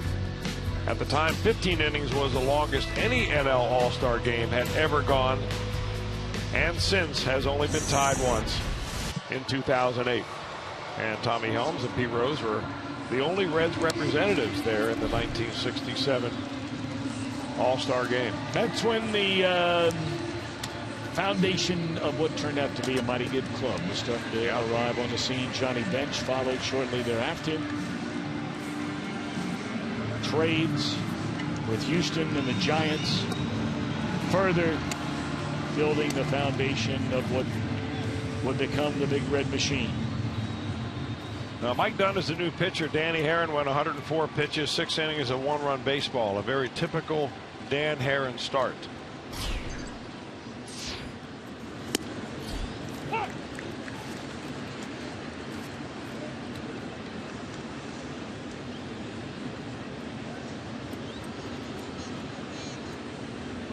Votto's been on base twice, hit by a pitch, drawn Milwaukee's 0 for 1.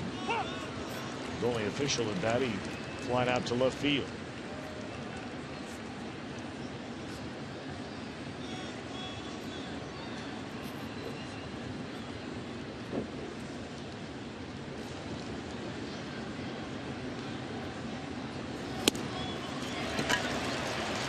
One out here in the 7th.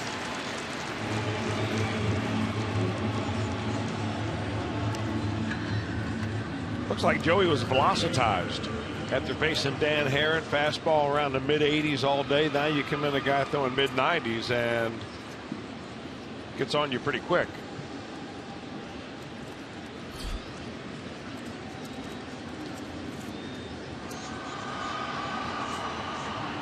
Todd Frazier.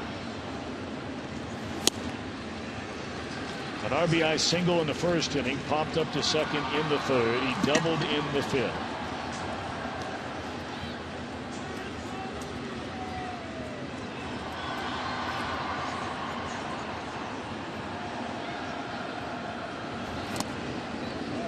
Under the knees.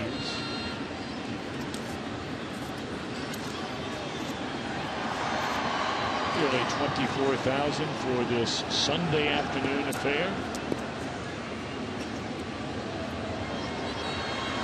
This really is a nice ballpark. They did a good job here. First time I've had a chance to come here. Lance Hill on baseball. And I've been fortunate enough to come to until this 4-game weekend series. He did a really nice job. And you haven't been able to see with the roof open. It is really pretty with the roof open. Oh, I'm sure. They're all much better, whether it's Minute Maid Park, Chase Field in Arizona. They're all so much better. Miller Park, when the roof is open, cold foul. I can understand why it's not open today. I can even buy into yesterday. I don't buy into Thursday and Friday night, but, you know, they got to do what they got to do. It's a very different kind of heat than it is in Arizona, but it's far warmer a lot of nights when they open that roof out there without the humidity. But this really is nice, very comfortable. Maria, boy, what a slick play that is. Really the first time in this series we've seen him make a play like that. We have heard and seen some really great defense from him in the past. But just about everything that he's done so far in the series has been on the routine-like play, but not that one.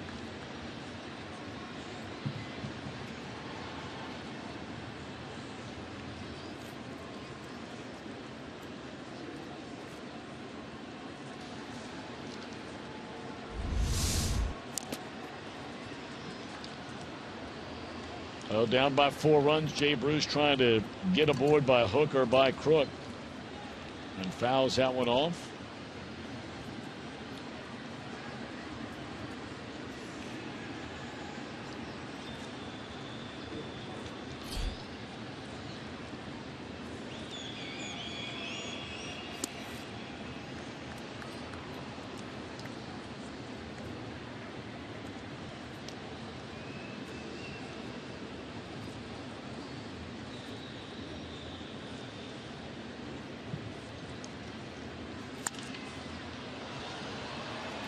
Short left to the grass, and in foul ground, the third baseman will handle it. McGee to win the inning. Done a perfect 7th. All Marlins so far with a 4.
Of the Cincinnati Reds. It may not be reproduced or retransmitted in any form, and the accounts and descriptions of this game may not be disseminated without the express written consent of the Cincinnati Reds.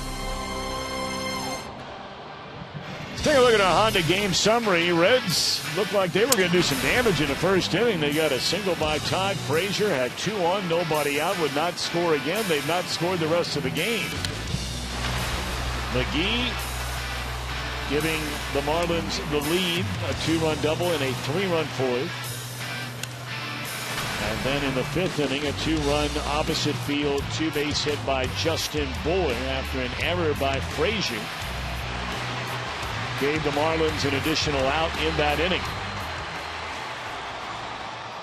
Bottom of the 7th, Cueto allows 5, 3 earned. Badenhop a perfect 6th inning, and now taking over on the mound for the Reds. This guy's turned out to be a very pleasant pickup in the first part of this season. That would be Ryan Matthews. He really has. A guy that was really picked up off the waiver wire, the scrap heap, so to say, from the Angels when they made him available. The Reds are right there to grab him, and he has pitched in some very tight ball games in which the Reds have been winning. Got a good arm, sinks the ball, slider.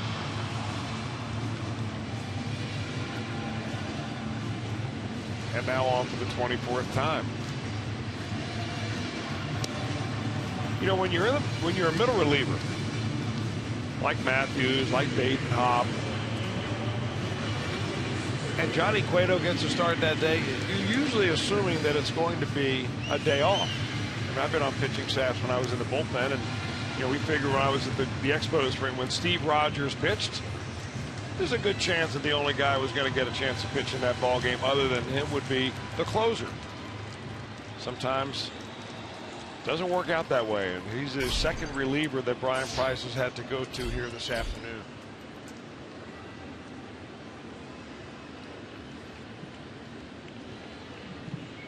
Young man from Cleveland, Ohio, Cleveland St. Ignatius up there to pinch hit, Derek Dietrich.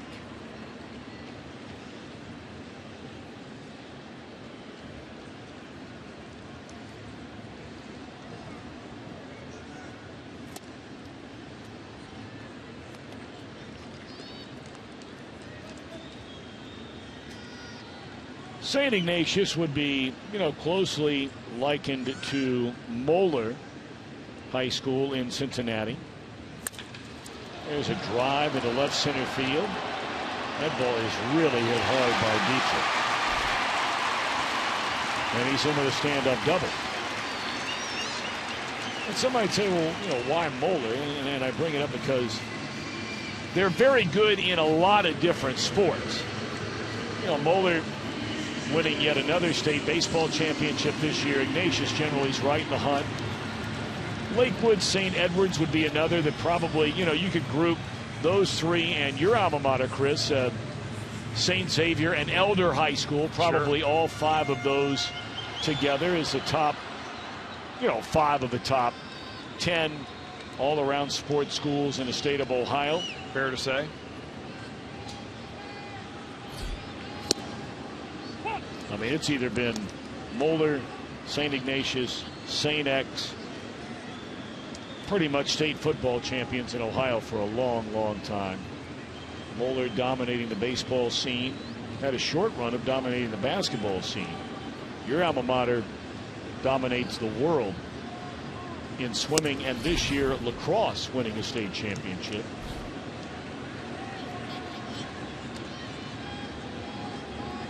Well, a local boy in the spotlight here this afternoon in the Futures game. Kyle Schwarber out of Middletown will be batting 3rd for the U.S. team. Well, what an unbelievable thrill that must be for him to play in his hometown stadium in that Futures game today. Yeah. Now, he's already had a taste of the big leagues. So he had that first start as a major leaguer where he had 4 hits in a game for the Cubs. But man, a chance for family and friends to come south and watch him play.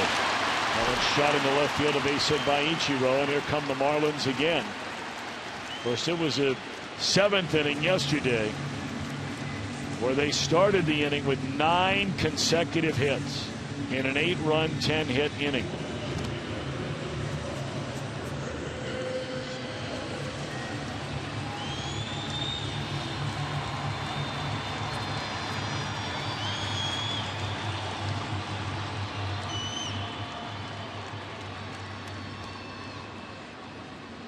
Go all the way back to 1961 since the Reds franchise had an inning like that one. That came against the Giants in the 9th inning of the game. Infield in, here's Yelich. Runner takes off first to second. They'll let him go. Stolen base for Ichiro. His 7th of the year.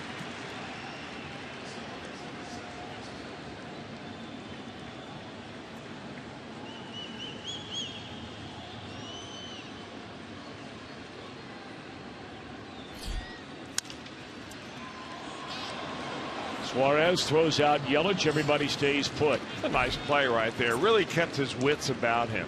Did everything fundamentally right. Fielded the ball, got up, checked the runner, and then goes to first base. Looks simple when it's done right.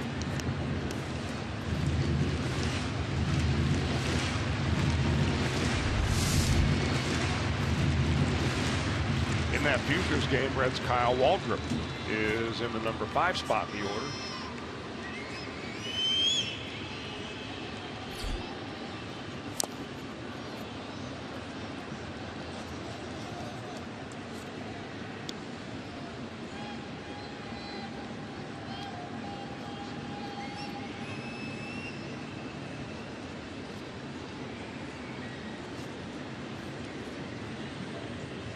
Echeverria with runners at second and third. 1 out. Infield still in, and a 1-strike pitch. Matthews gets ahead 0-2. And the Reds' bats in this series have just gone stone cold. The opening game of the series, you get it. And all of this on the heels of really just kicking around Max Scherzer on Tuesday night in D.C. They knocked him out of the game after 4 2/3 innings, had 7 hits and 5 runs. Suarez going to play to the plate, tried to hurry the throw, and 2 runs are going to score. And nobody's covering third, and the runner goes all the way there. Wow.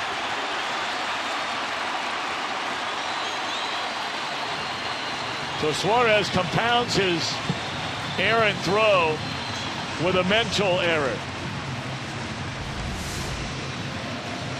Let's play this again. You've got to see it to believe it.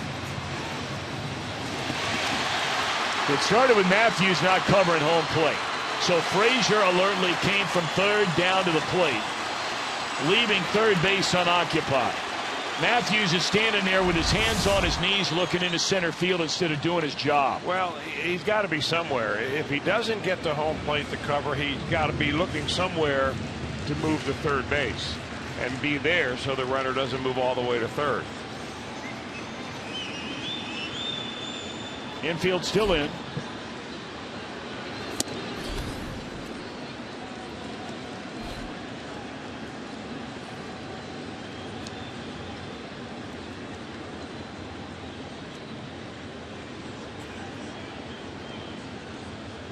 That makes it a 7-1 ball game. Runner at third, one out, and a swing and a miss by Bohr, who had a 2-run double. He has a pair of doubles in the game, has scored a run and knocked in 2.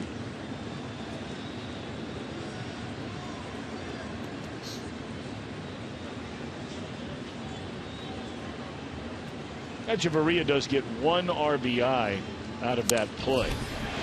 This will be a base hit and a third hit, and a third run batted in for Bohr.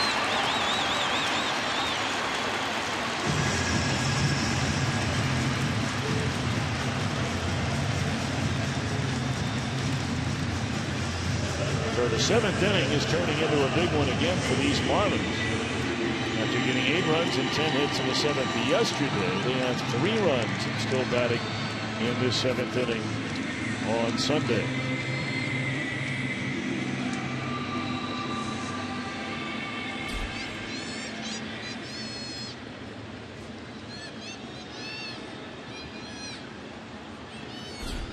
We're starting to talk about, the Reds offense after scoring 5 runs in 4 2/3 against Scherzer on Tuesday night. They were rained out Wednesday night. They have scored a total of 5 runs so far in this 4-game series. And they ran into one of the very best in Fernandez in the series opener. They got 1 run for Leak, but that was good enough to win the next day. Scored 3 total against Conley, making his first major league start. 1 against Dyson yesterday, and 1 against Taryn and Dunn today.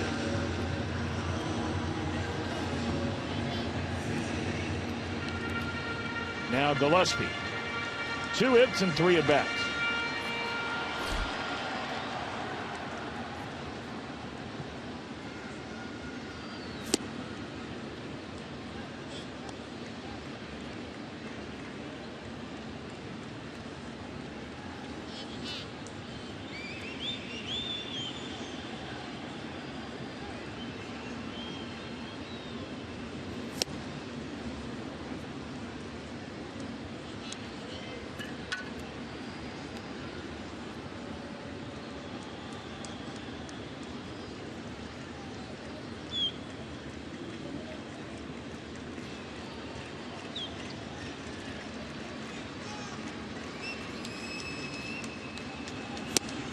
Strike 3 called. That'll end the inning. Marlins get 3. We go to the 8th, and the Marlins with an 8-1 lead.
Can't wait to get back home to Cincinnati tonight.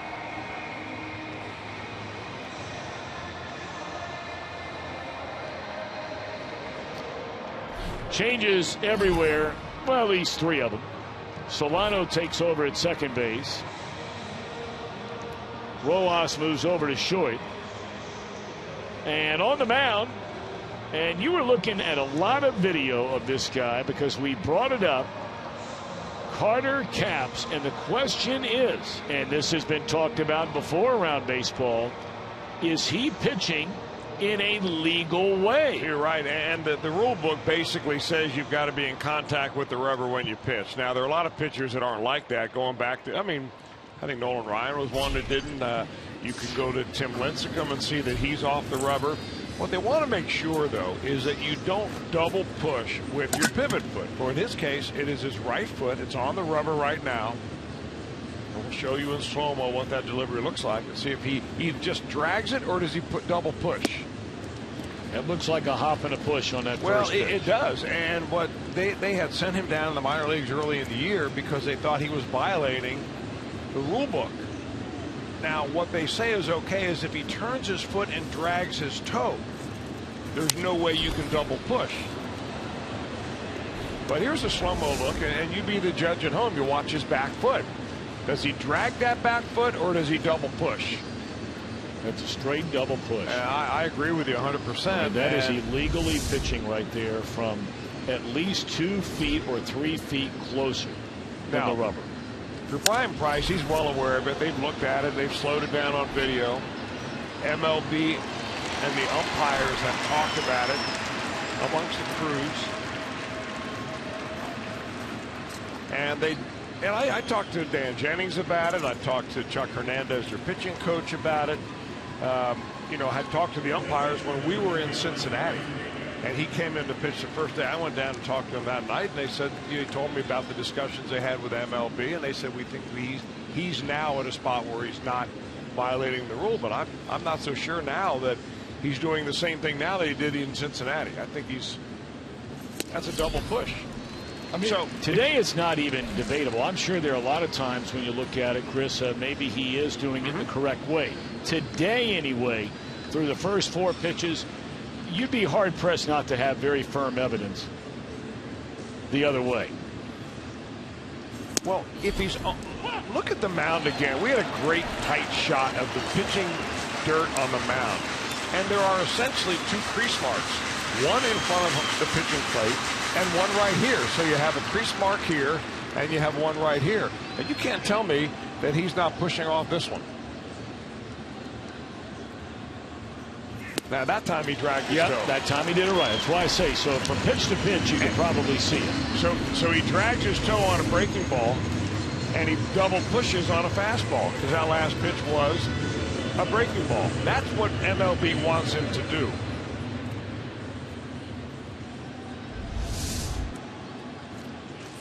I'll tell you, for a guy that throws in the high 90s, you get yourself 6 inches closer to home plate. That's an effective fastball, about a 104.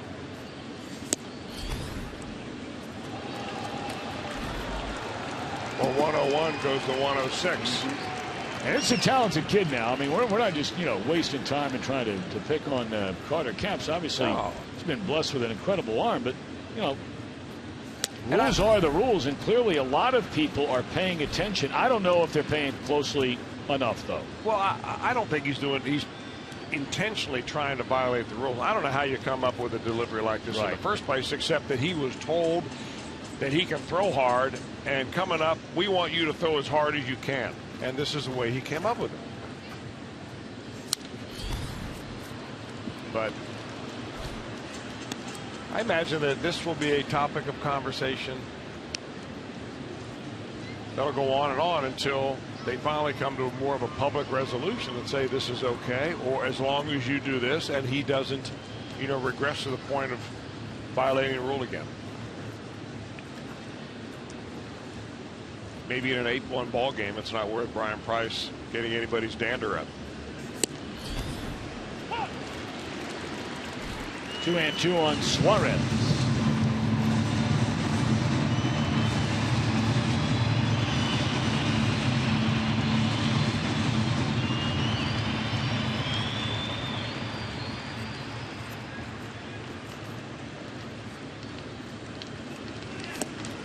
Oh, that's a nasty slider once you rush it up there at 101 to come back with that. Mercy.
The Reds take on the Indians. You can come down the ballpark for as little as $12. And don't forget, the first 25,000 fans in attendance receive an exclusive Get Your Stash On t-shirt. Thanks to our friends from Arm & Hammer. 381-REDS. Visit select Kroger locations or log on to Reds.com/tickets. Marlon Berg going to move from left field to right field. Jay Bruce out of the game. In left is Ivan De Jesus Jr.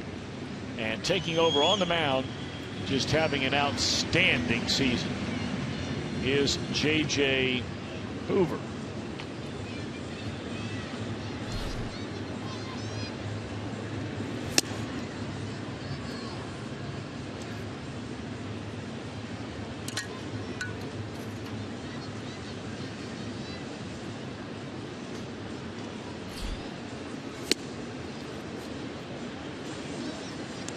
Realmuto to lead things off, followed by Rojas, and then the pitcher spot Caps.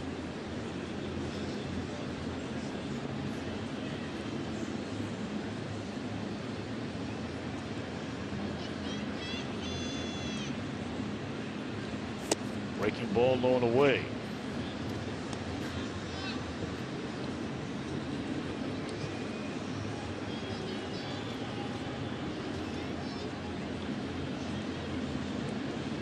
Understand the Futures game is up and running out at Great American Ballpark. Of course, the Reds have 3 farm hands playing in that one. Yorman Rodriguez for the World team, and for the United States team, left-hander Amir Garrett and outfielder Kyle Waldrop.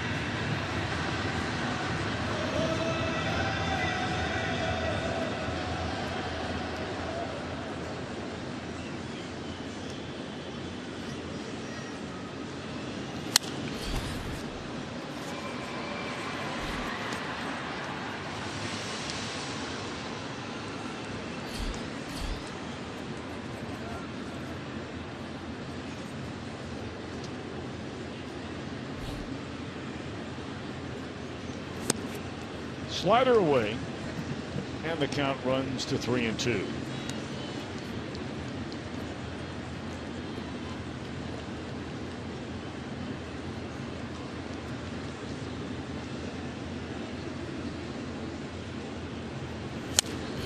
Swung on and fouled out of play.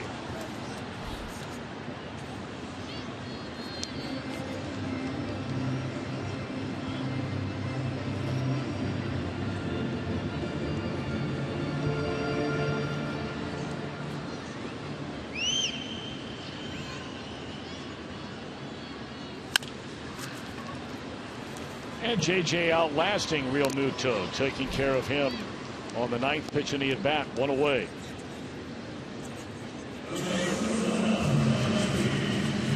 Well, you can tweet your strongest fan photo using hashtag #OhioDataStrongFan, and you might end up on a Reds telecast. It's brought to you by T-Mobile. We'll start showing some of the strong fan photos on Friday night. Reds and the Indians from Great American Ballpark. Fox will have the game the following night. Fox Network on your local Fox affiliate. We'll be back with you on Sunday. The game is actually on Fox Sports 1. I beg your pardon. On Saturday night. Line drive by Rojas right at the second baseman. 2 away. Michael Morse will bat for Caps, who works a 1-2-3 eighth inning.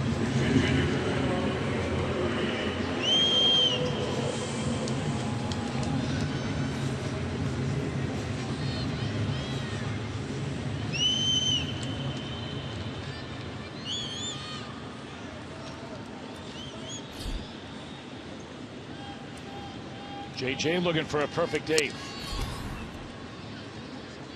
It is going to be interesting, so interesting to see what the Reds management and baseball operations staff decides to do. Getting closer and closer to the trade deadline. You say to yourself, a little, a lot, none at all. I think it'll be interesting, Tom, not only to see the Reds, but see what other ball clubs do. For instance, we were talking earlier about Dan Herron. He's already been linked, rumor that is, but would be potentially a nice fit for the Pittsburgh Pirates. So you may see some players in other divisions that you thought you had seen the last of for 2015 and be traded right into your division.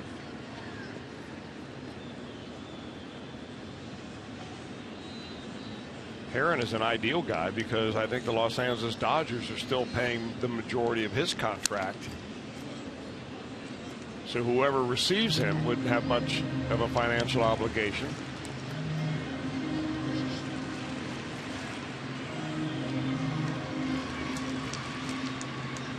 That has been compared potentially the Herron deal to Pittsburgh to the Scott Feldman deal when he went from the Cubs to the Orioles last year, or a couple years ago. Then the Cubs got Jake Arrieta. Gone swinging. Strikeout by J.J. Hoover. That is our flamethrower today, brought to you by Cholula Hot Sauce at 94 miles an hour.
Reds and the Indians. You can stop by, answer trivia questions, could win some great prizes, and you could end up on Reds Live.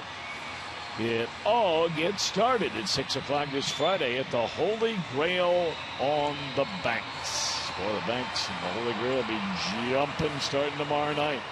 Mercy, mercy.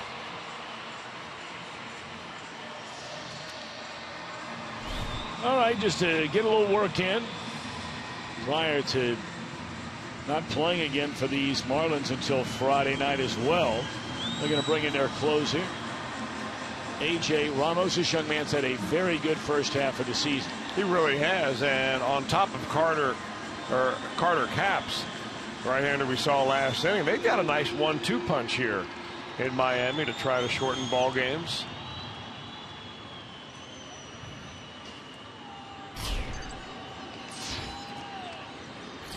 Of course, Miami will be hosting the All-Star game in 2017. We might have to come down here for that. I mean, it's pretty much live right now. Can you imagine what it'll be during the All-Star game? Over in that area where all you guys went out to eat last night? The Bricko. Wait, did you not go? Wait, you said you guys? Did you not go? Well, I was in that neighborhood as well, yeah. I was out with some locals. Some guys I played college baseball with. But you made reservations at one of the fine restaurants. Yeah. Is it Brickell? Is that the area that? It's the name of the road, and I guess it's named after. It's a family name, Mary Brickell. The names are everywhere, and had a lot to do, I guess, with the rebirth of downtown Miami. And my oh my, was it reborn? Yeah.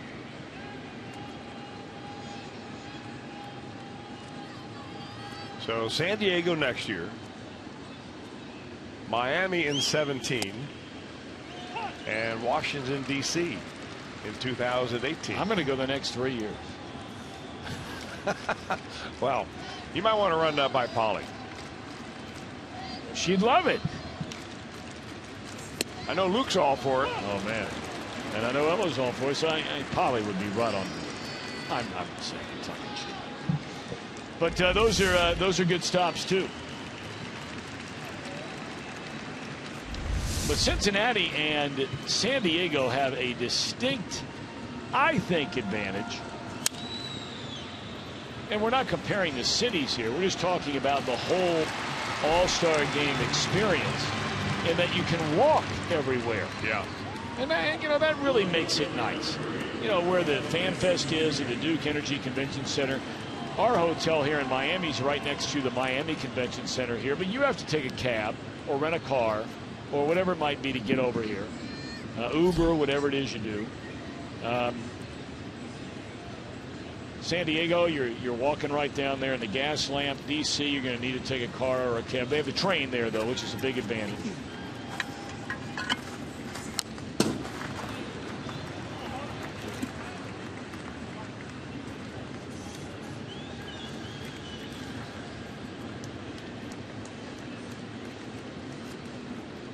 Jesus bats for the first time since coming on in the bottom of the 8th inning defensively.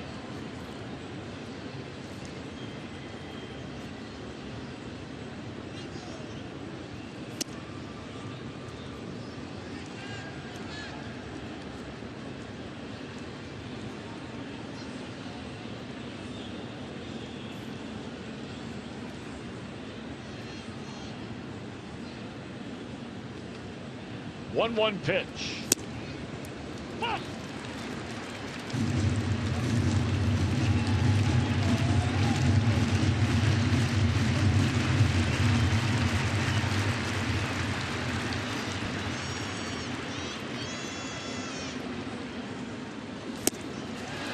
And the Reds are down to their final out.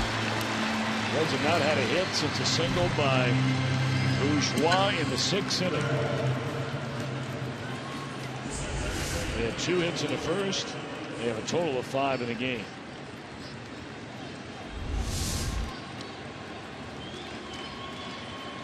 Brandon has 1 of them. He's been on base twice in the game. A double, a run scored, has drawn a walk. 1 of 3.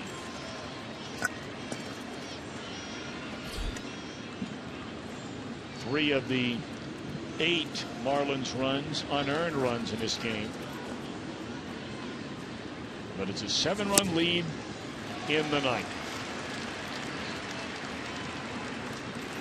Of course, a number of the Reds players, no different than the Marlins players, but they're here at home. A number of the Reds players will not be flying with the team back to Cincinnati after the game today, wanting to go back to wherever it is that they call home.